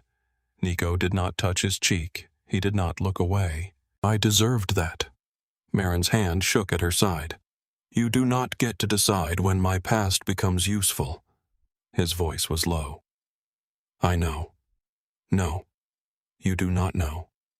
You think because you can buy rooms and open gates and frighten men with one look you understand control. But you have only ever held it. You have not lived under it. That one struck. She saw it land. Nico turned his face slightly toward the window. Outside, rainwater slid from magnolia leaves in bright drops. When I was 9, he said my mother locked herself in the studio for 3 days. My father told everyone she was temperamental. My grandmother said nothing. I sat outside the door with a plate of toast until the ants found it. Maren's anger did not soften, but it changed shape. Nico continued. When she came out, she kissed my head and told me never to trust a man who called a locked door love. His eyes returned to hers. I grew up and became a man who locks doors. The room went quiet. Maren swallowed. That does not fix what you did. No. You scared my child. Yes. You used my fear. Yes. And if I walk out right now, Nico reached into the folder and pulled out a stack of legal papers. You will have money. Maren stared at him. He placed the papers on the desk and slid them toward her. The account is in your name. $5 million. Clean, legal, already transferred. Ruth has a tablet if you want to verify it. Maren did not move. Her voice came smaller than she wanted. Why? Because I used your fear and called it protection. She looked at the papers as if they might vanish. No condition. No. If I refuse tonight, the money remains yours. If I take Junie and leave the gates open. Maren's throat tightened. Why should I believe that Nico's face changed? Barely. Enough. Because I am asking you to choose, and for once I intend to survive your answer.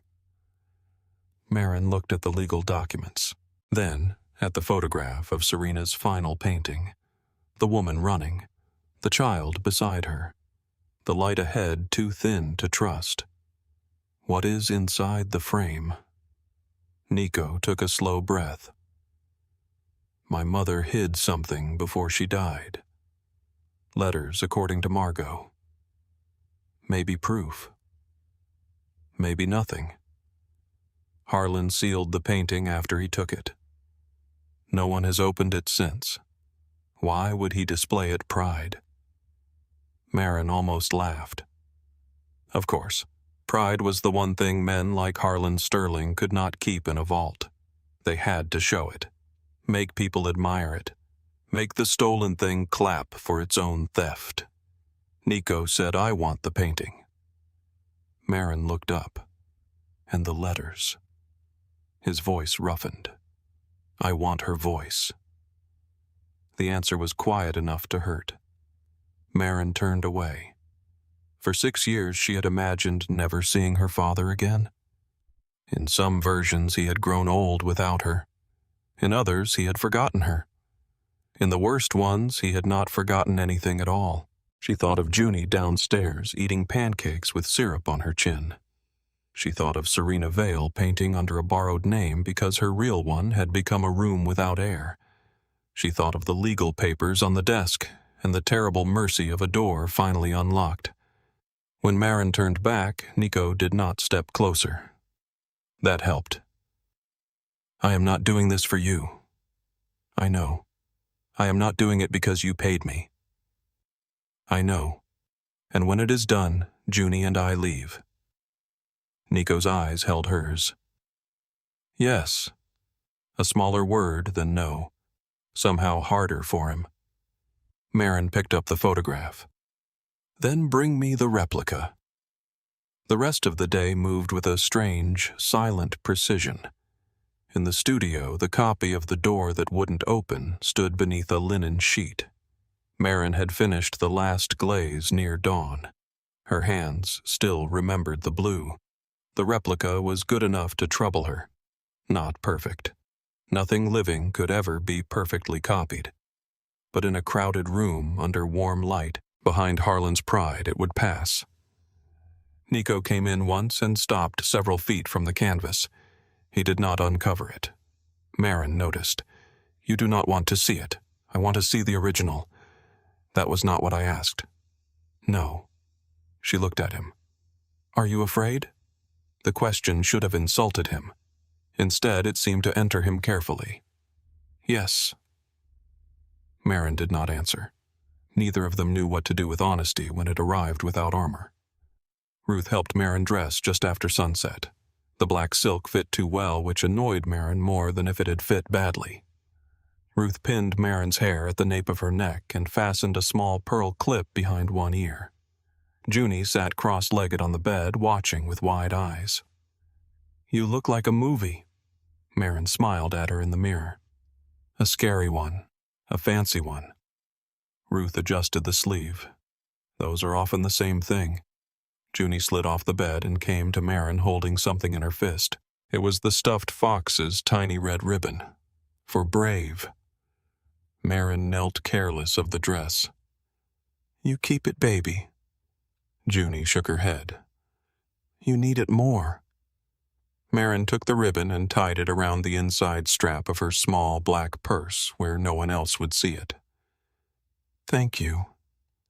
Junie wrapped her arms around Maren's neck. "Come back after the boring food." Maren closed her eyes. "I will." Ruth's hand rested lightly on Maren's shoulder. "She will be with me every second." Maren nodded, but it took effort to let go.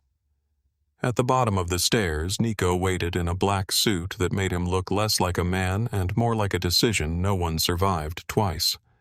His gaze moved over Maren once. Not hungry, not possessive. Careful. "You look dangerous," he said. "You dressed me that way. I did not choose the woman wearing it. That should not have warmed her. It did anyway." Owen stood near the front doors with a slim black case in one hand. "The car is ready." Margot appeared in the hall. She looked at Maren for a long moment, then reached for her wrist. Her fingers were cold. "If you see him smile," Margot said, "do not believe the room is safe." Maren knew exactly who she meant. Harlan smiles when he wants people to mistake him for Mercy. Margot's expression shifted. "So you do know him?" Maren pulled her wrist free gently. "Yes." Nico looked at her, but she did not explain. Not yet. Sterling House sat behind iron gates on St. Charles Avenue, white and perfect beneath the evening lights. Oaks lined the drive. Gas lanterns burned along the porch. Music drifted through open doors, a quartet playing something soft enough to hide the sound of knives.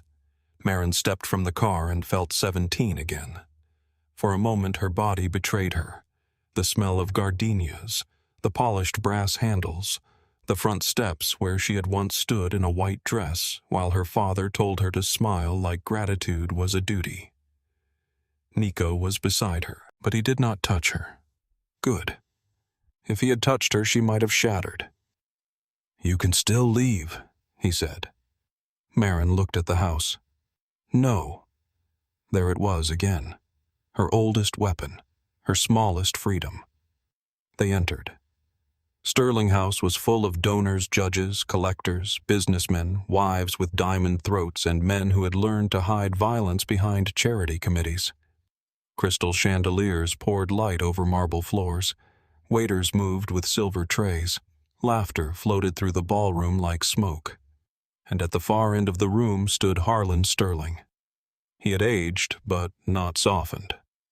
His hair was white now, his face thinner, his posture still exact. He wore a black tuxedo and the calm smile of a man who had ruined lives and received thank-you notes for it. His eyes found Maren across the ballroom. No surprise, only satisfaction. He started walking toward her. The room seemed to part for him.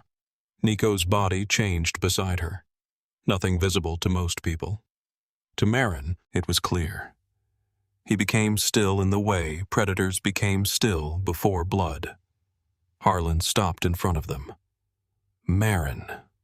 Her old name in his mouth felt like a hand around the back of her neck. She lifted her chin. Harlan. His smile thinned. Still dramatic, still confusing ownership with love. A few nearby guests turned. Harlan's eyes cooled, but his smile remained. "And you brought Nicholas Vale.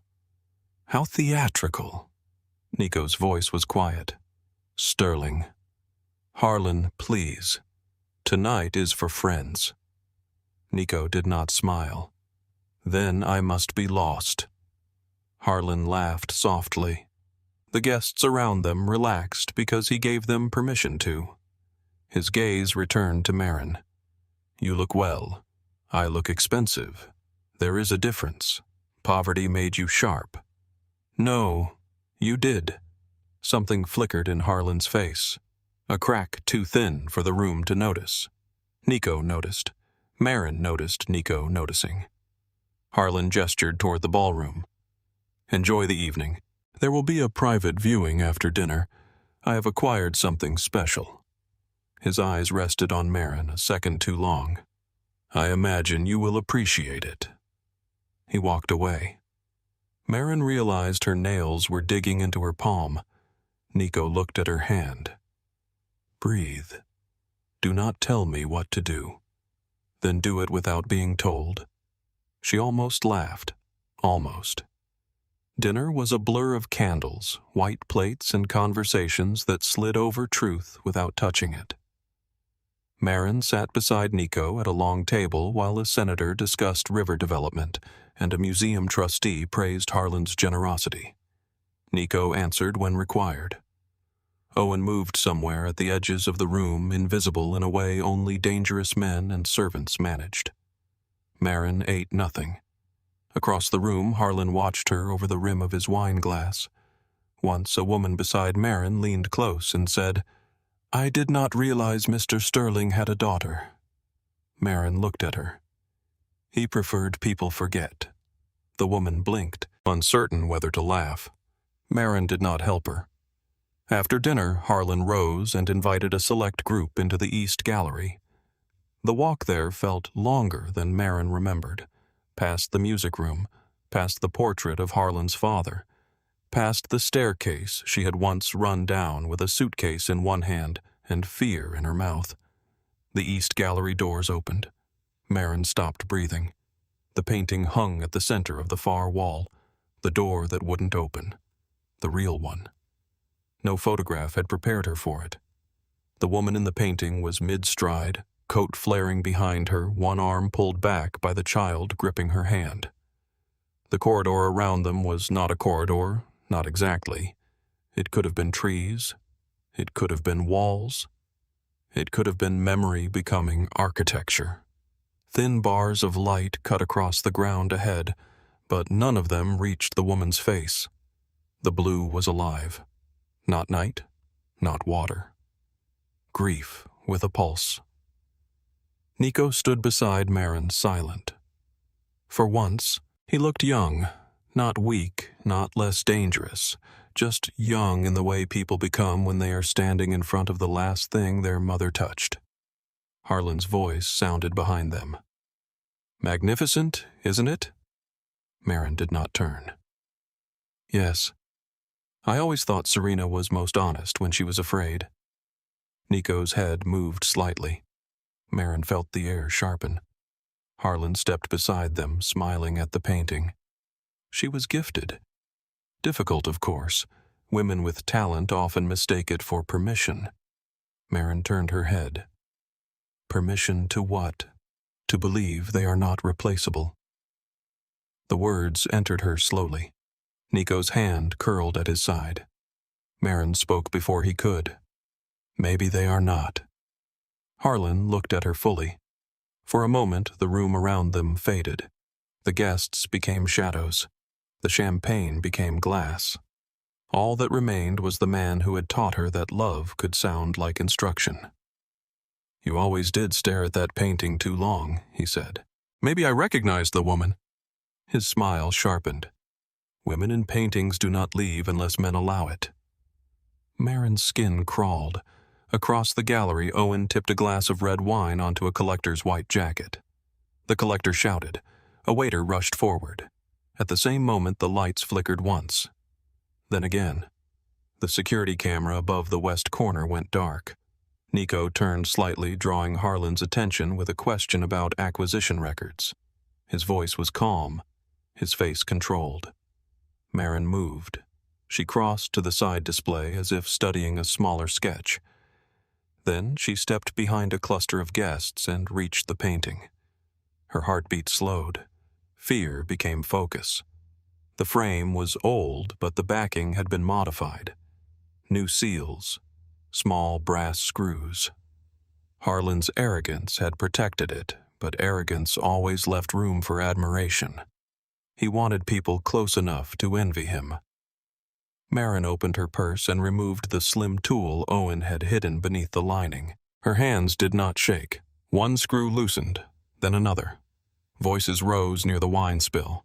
Nico asked Harlan something about provenance. Harlan laughed. Maren worked faster. The backing shifted. Inside the frame, tucked beneath a thin inner board, was a sealed packet wrapped in yellowed linen. Letters. Her throat closed. She slid the packet free and tucked it inside the hidden pocket Ruth had sewn into the dress. Then Owen appeared beside her, carrying the replica wrapped in black cloth and hidden in the serving cart used for empty glasses. Maren did not look at him. Together, in less than a minute, they changed the room's truth. The original disappeared into the cart. The replica took its place. Maren secured the backing, tightened the screws, smoothed the frame. She stepped away. The lights steadied. The camera came back to life. Then Harlan said, "Maren." Her body turned cold. He stood near the center of the gallery watching her. Nico was beside him, still as death. Harlan's smile was gone. "Come here." The old command hit her spine before her mind could reject it. For one humiliating second, her body remembered being young enough to obey. Then she looked at the painting behind her, the woman running, the child holding on. Maren walked toward him because she chose to, not because he called. Harlan reached for her wrist. Nico moved. Maren saw it and spoke sharply. "No." Nico stopped. The room stilled. Harlan's fingers closed around Maren's wrist. Not hard enough to bruise in front of witnesses. Hard enough to remind her he knew how. "You think changing your name made you free?" he asked softly. Maren looked him in the eye. "No. Leaving did." His grip tightened. "You were a child. I was pregnant. You were mine. I was never yours." His face changed then. The smile disappeared so completely that several guests looked away by instinct. "You always had a talent for humiliation." "No," Maren said. "You only called it that when I told the truth." Harlan leaned closer. "You think Vale can protect you men like him collect broken women because it makes them feel merciful." Maren felt Nico behind her, felt the violence in his silence. Harlan continued. "And that little girl of yours. Junie, is it? Children are useful. They bring runaway women home." The room narrowed to a point. Maren heard Nico inhale. She turned just enough to catch his eye. "No." It was quieter this time. Not a plea, a command. "Do not make this about blood. Do not become him for me." Nico's face looked carved from stone, but he stayed where he was. Harlan laughed softly. "Still giving orders to dangerous men?" Maren turned back to him. "No. I am stopping one from becoming you." The slap came fast. The sound cracked across the east gallery. For 1 second nobody moved. Maren's head turned with the force of it. Heat bloomed across her cheek. Blood touched the corner of her mouth where her tooth had cut the inside of her lip. The room gasped. Phones rose. Harlan realized too late what he had done. Maren turned back slowly. The old Maren, the girl in the white dress the daughter trained to lower her eyes, stood somewhere inside her and waited to see what would happen. Maren let her go. Then she smiled. Not wide, not kind. Enough. Thank you, she said. Harlan stared at her. Maren lifted her voice so the room could hear. For finally doing in public what you always did behind closed doors. Whispers erupted. Nico stepped forward. This time Maren did not need to stop him. He came to her side, not in front of her. That mattered. His voice was so low only Harlan and Maren heard it. If you touch her again, every door you own burns before morning. Harlan's face went white with fury. You threatened me in my house. Nico looked around the gallery, then back at him. No. I am informing you your house has witnesses. Owen appeared near the door. Car is ready. Maren did not touch her cheek. She would not give Harlan the pleasure. She looked at the guests, at the lifted phones, at the women who would pretend shock later, and recognition now. Then she looked at the painting on the wall. The fake. The beautiful lie. For the first time all night, she felt something close to peace. She walked out of the gallery. Nico walked beside her. Not pulling, not guiding, beside. They moved through the service corridor while voices exploded behind them. A security guard rounded the corner, saw Nico, and reconsidered his future. Owen opened a side door into the wet garden. Rain had started again. Of course it had. New Orleans always knew when to wash blood from stone. They reached the car under a side portico. Nico opened the door, then stopped as if remembering. He stepped back and let Maren choose. She got in. Nico followed on the other side. Owen took the front seat. The car pulled away from Sterling House as lights blazed behind them and people spilled onto the porch like ants from a broken nest. Inside the car, silence pressed against the windows. Maren took the packet of letters from the hidden pocket in her dress.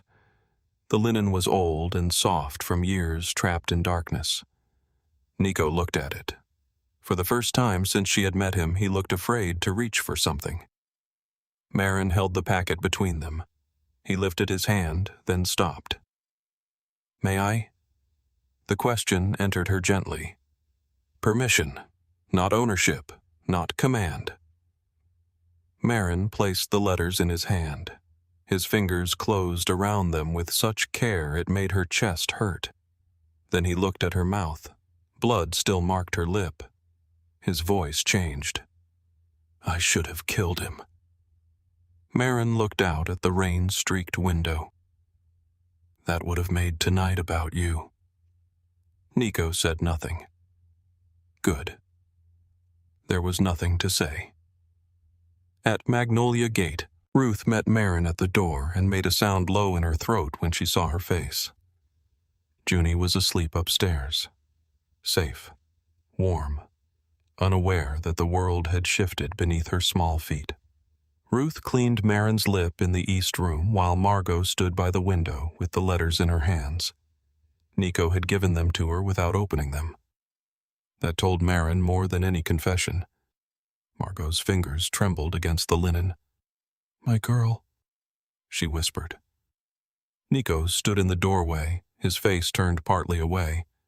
Maren watched them and felt suddenly completely tired. Not sleepy. Finished. She rose from the chair.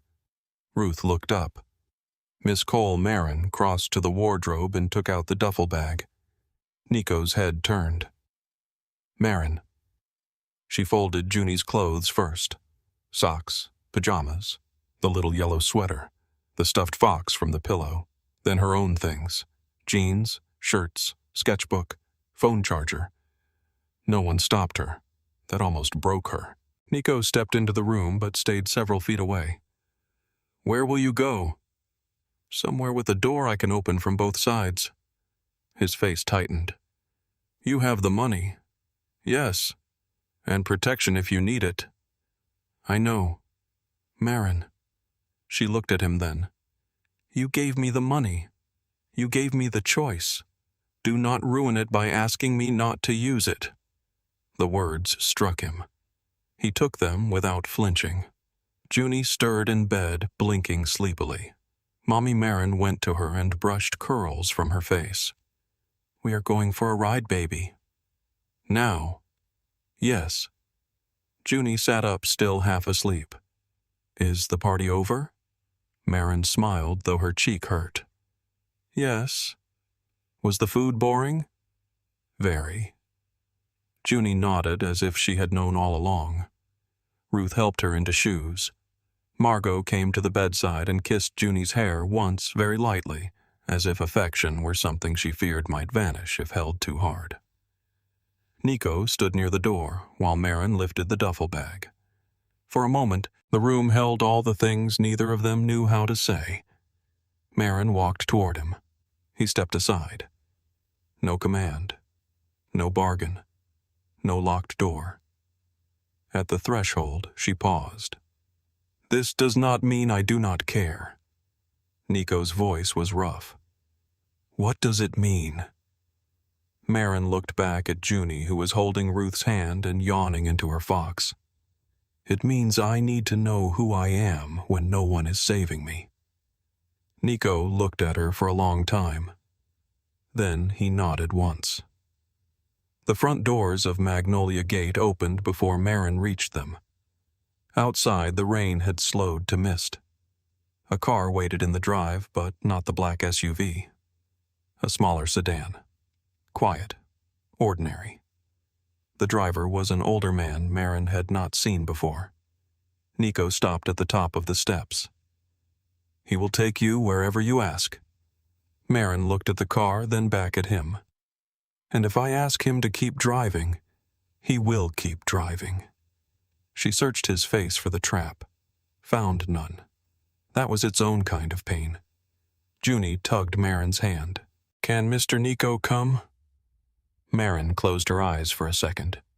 Nico crouched on the steps, still leaving space. "Not tonight, Junebug." Junie frowned. "Did you get in trouble?" His mouth moved almost to smile. "A little." "You should say sorry." Maren looked away. Nico looked up at her. "I am sorry." No defense, no charm, no because. Just the words. Maren nodded once. Then she took Junie into the mist and got into the car.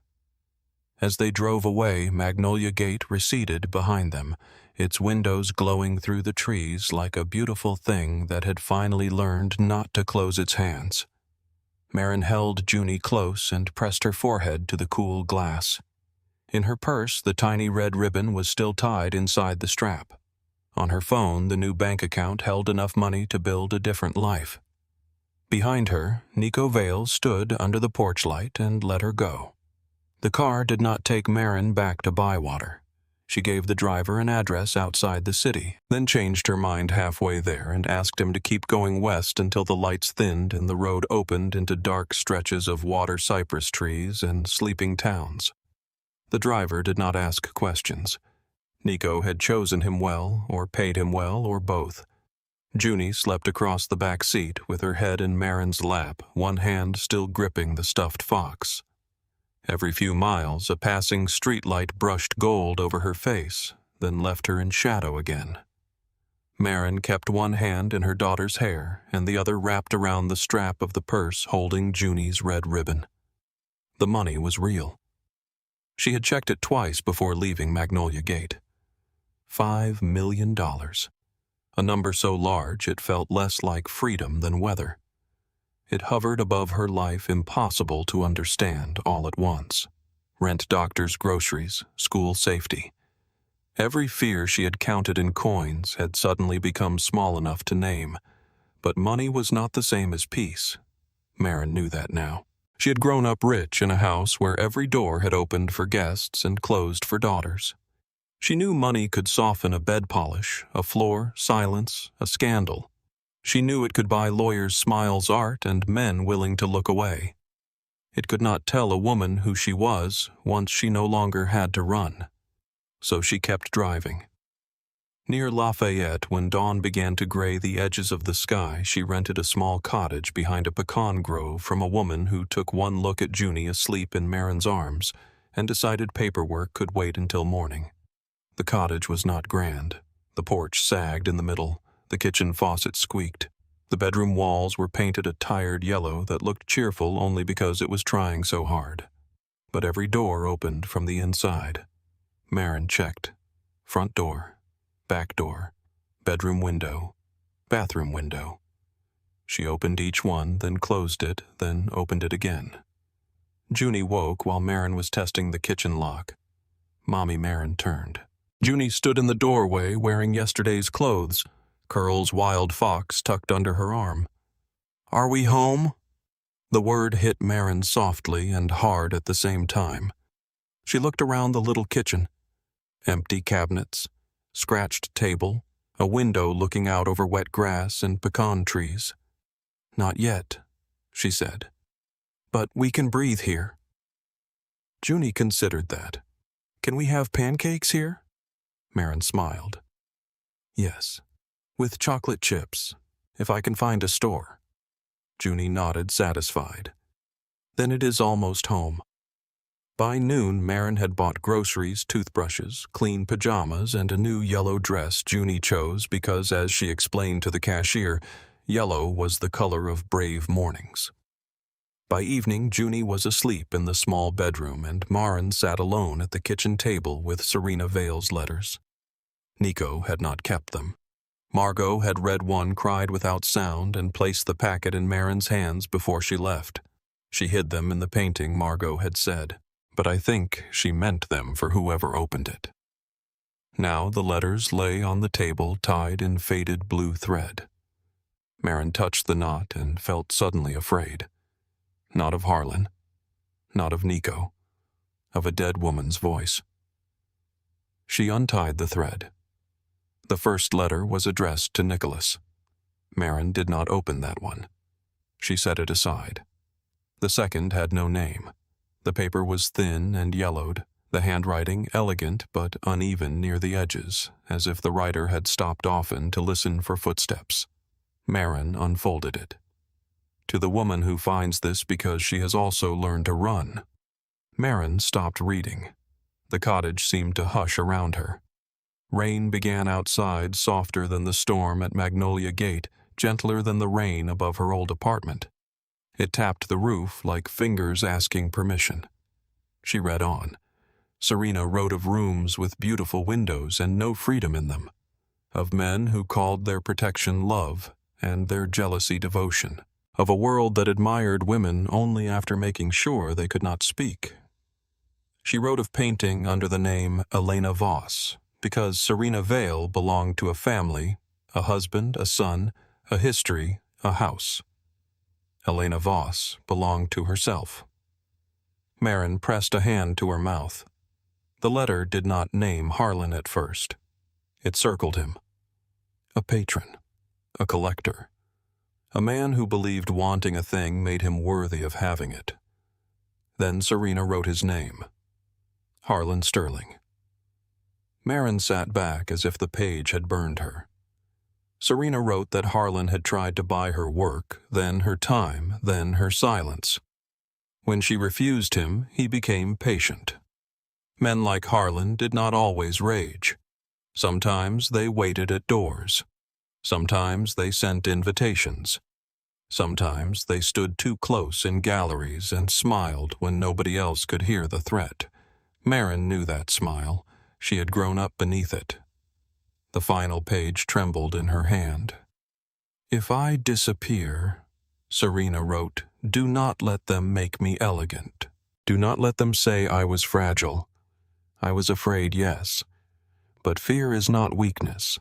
Fear is the body telling the truth before the world allows it." Maren bent over the table and cried, quietly at first, then harder.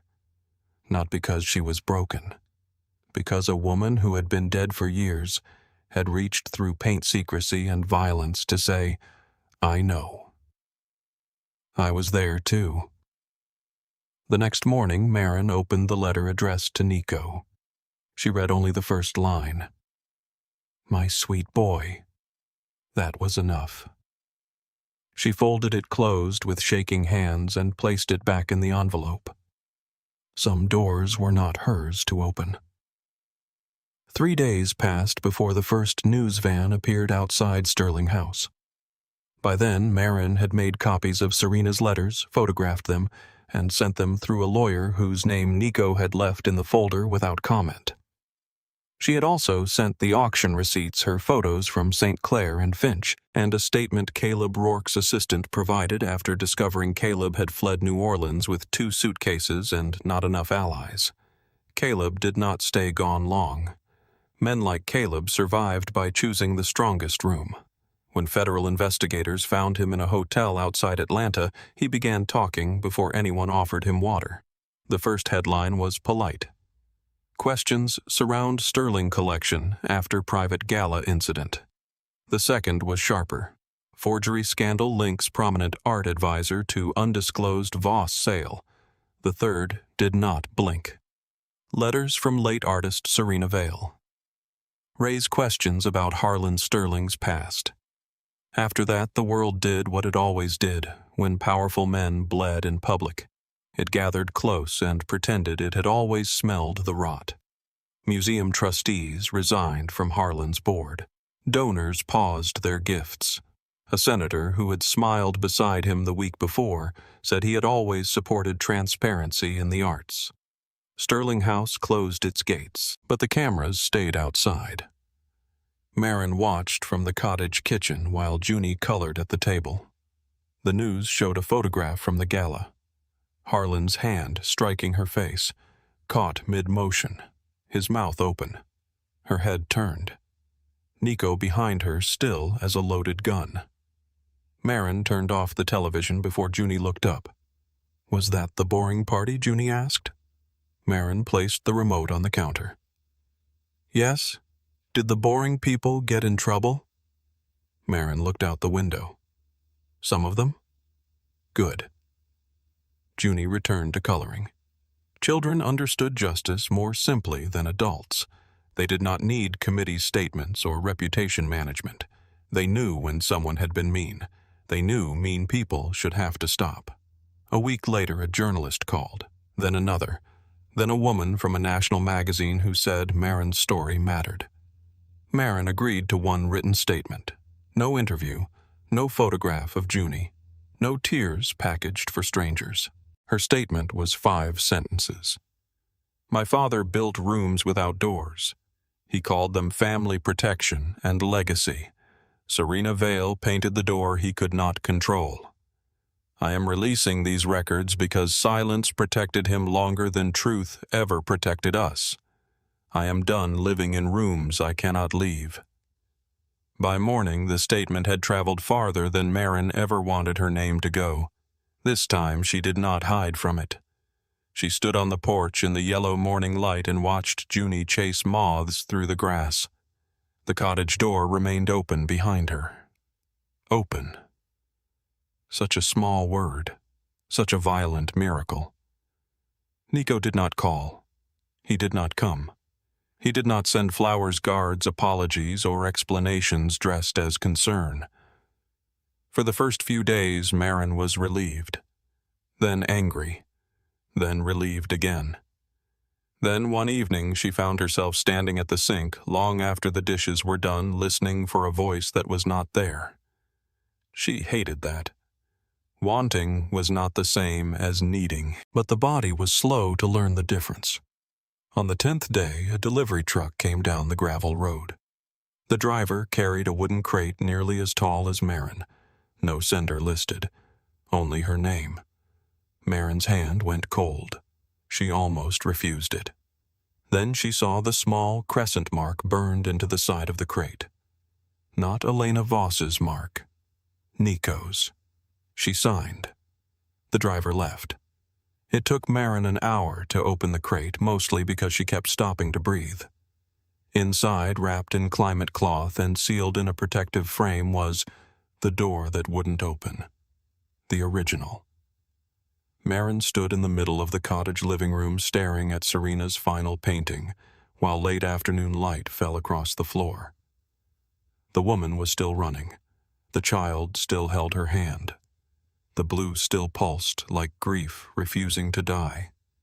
But here in this small house with mismatched curtains and a door that opened behind her, the painting changed. Or maybe Maren did. Junie came in from the porch with grass on her knees. She stopped. "Is that the lady from the party?" "Yes, she looks tired." Maren smiled sadly. She was. "Is she still running?" Maren looked at the woman's lifted foot, the child's grip, the thin light ahead. Maybe she was never running away. Junie tilted her head. Maybe she was running to the door. Maren closed her eyes for a second. Out of the mouths of children came truths adults spent lifetimes painting around. Beside the crate was an envelope. Maren opened it. "The painting belonged to my mother, but I think she left it for women who needed proof that doors exist. No signature. None needed." Maren folded the note and pressed it against her chest. That night she placed Nico's unopened letter from Serena in a second envelope and mailed it to Magnolia Gate. She wrote no message. The letter was the message. Weeks turned into months. Maren bought the cottage. Then she bought the empty building beside a small gallery in New Orleans, not in the French Quarter, not near the auction houses, not anywhere old money went to admire itself. It sat on a quieter street where the paint peeled from the trim and the afternoon light came in honest. She painted again. At first her hand did not trust itself. For years she had painted to survive, painted in someone else's style, painted under someone else's lie, painted with one ear listening for Junie and the other for disaster. Now the blank canvas gave her too much room. Freedom had its own kind of terror. She began with blue. Not Voss blue, not Serena's grief, not Nico's memory, her own. A softer blue at first, then deeper. Blue like rain lifting off pavement. Blue like morning after a fever breaks. Blue like a bruise that has decided to heal. Junie painted beside her on the floor using too much yellow and never apologizing for it. "What is yours called?" Junie asked one afternoon. Maren looked at the canvas. A woman stood before an open door with a child beside her. The woman was not running. The child was not pulling. Light entered the room without asking permission. "Open doors," Maren said. Junie nodded. "That one works." "Yes," Maren whispered. "It does." In the bottom corner, Maren signed her name. Maren Cole. Not Sterling. Not borrowed. Not hidden. Hers. The first opening was small. Maren wanted it that way. No velvet ropes, no champagne towers, no collectors speaking in low voices about value while missing the point entirely. The gallery walls were white. The floor creaked in one corner. The wine was cheap and honest. A jazz trio played near the window. People came because they had read about the scandal, then stayed because the paintings would not let them leave quickly. Junie wore her yellow dress and told strangers which paintings were sad blue and which ones were brave blue. Ruth arrived first, carrying flowers and pretending not to cry. Margot came behind her in pearls and red lipstick, moving slower than before, but with the same royal disapproval of chairs. She stood in front of open doors for a long time. Then she said Serena would have hated how much I love this. Maren smiled. Why? Because she always hated when I was right. They laughed softly, and in that small sound something old loosened. Nico arrived near the end. Maren felt him before she saw him, not because the room went silent this time. It did not. People kept talking, glasses clinked. The saxophone sighed through a low note. He stood near the entrance alone. No guards, no Owen, no black SUV visible through the window. Just Nico Vale in a dark suit, one hand in his pocket looking at the paintings, like he was uncertain whether he had the right to step farther inside. Maren watched him from across the room. For the first time, he did not look like a king. He looked like a man standing outside a door. Junie saw him and ran. "Mr. Nico." He crouched before she reached him, and she crashed into his arms with the careless trust of a child who had decided someone belonged in her story. Maren's throat tightened. Nico looked over Junie's shoulder at her. He did not smile until Maren did. A little. "Enough." Junie grabbed his hand and dragged him toward the largest painting. "Mommy made a door that works." Nico stood before open doors. For a long time he said nothing. Then quietly, "Your work is better than hers." Maren came to stand beside him.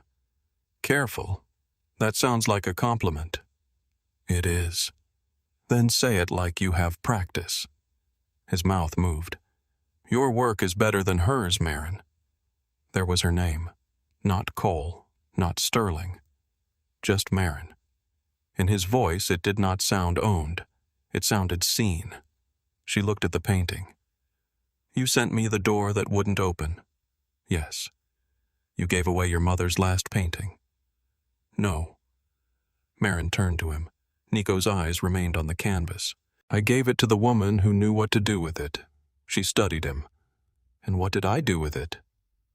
"You stopped running from it." The room moved around them, warm and low and alive. Maren looked toward the window. Outside New Orleans shone after rain. Iron balconies, wet streets, music leaking from a bar down the block. "You did not come after me," she said. "No." Why Nico's jaw shifted. "Because I wanted to." That answer made her breath catch. He looked at her then. "And because wanting is not permission." Maren held his gaze. There were apologies that arrived as speeches and meant nothing. Then there were sentences like that. Small, costly, real. She looked down at Junie, who had found Margot and was explaining Brave Blue with both hands. "Magnolia Gate," Maren said. "Does it still have locked doors?" Nico's answer came without hesitation. "Not for you, not for Junie, never for Junie, and not for the women who work there." Something shifted in his face. Surprise first, then understanding. "No," he said. "Not for them either." Maren nodded. "That is a start." He gave a faint smile. "I hoped for more than a start." "I know." The smile faded, but he did not retreat into pride. Progress, Maren thought, could be as quiet as a man not reaching for control when disappointment entered the room. The gallery emptied slowly. Ruth took Junie for beignets across the street. Margot followed, claiming she had no interest in sugar while already asking whether the cafe had chicory coffee. The musicians packed their instruments. The owner turned down the lights near the back. Maren stayed in front of open doors. Nico waited near the entrance, giving her the room without being asked. After a while she turned. "You can come closer." He did, not too fast. She almost smiled at that. "You read the letter she asked?" His face changed. "Yes." "My sweet boy." His eyes lowered. "That part destroyed me."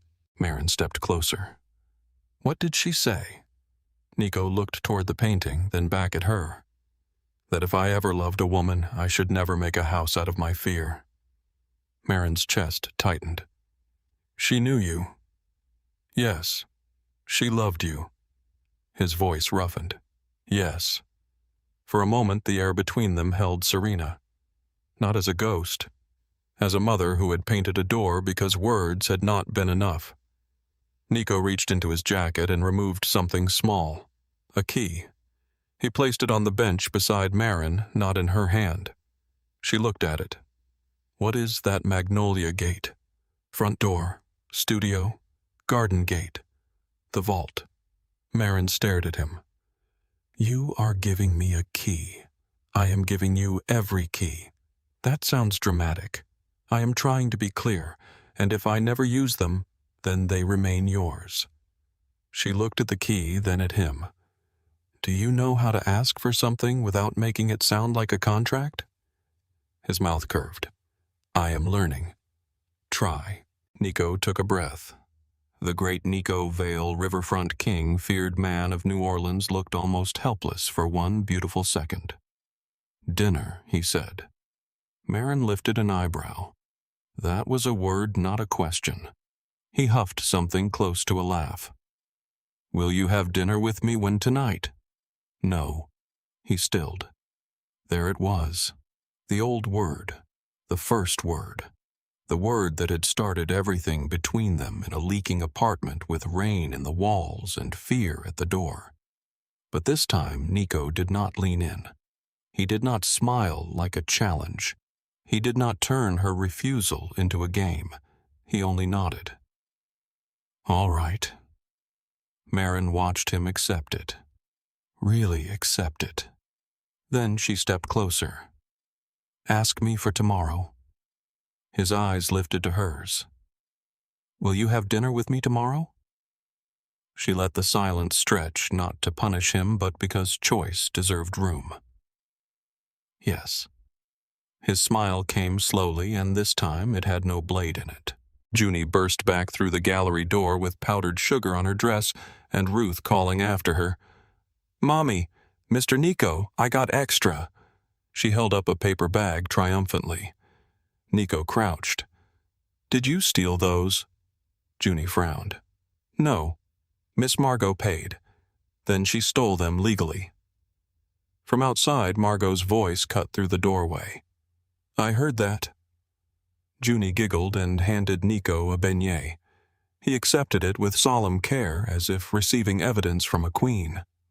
Maren watched him with her daughter and felt something inside her loosen. Not surrender. Not safety handed to her by a man. Something better. A life large enough to include wanting without needing love, without locked doors. Memory without chains. Later, after the gallery lights were turned off, the four of them stepped onto the rain-washed sidewalk. The city breathed around them. Music from a nearby bar floated into the night. A streetcar bell rang in the distance. The air smelled of wet stone sugar and river wind. Nico walked beside Maren, not ahead of her. Junie skipped between sidewalk cracks, Fox tucked under one arm, powdered sugar on her chin. Maren looked through the gallery window one last time. Inside, open doors glowed faintly in the streetlight. A woman. A child. A door standing open. Nico followed her gaze. Say it again, Maren said. He looked at her, understanding slowly. Not the old whisper. Not a dare. Not possession dressed as desire. A new question. Nico's voice was quiet. You are free. Maren's throat tightened. Again. You are free. She breathed in. This time the words did not feel like a rescue. They felt like recognition. Maren reached for his hand because she wanted to. Not because danger chased her, not because poverty cornered her, not because a locked door left her no choice. Because her hand was hers to offer. Nico looked down as her fingers slipped through his. For once, he said nothing. That was right. Some moments did not need to be claimed. They only needed to be allowed. Together they walked down the wet New Orleans street, past iron balconies and open windows, past music and rain and the city that had once taught Maren to run. Behind them in the gallery window, the painted woman no longer looked trapped. She looked like she had finally reached the door, and this time it opened.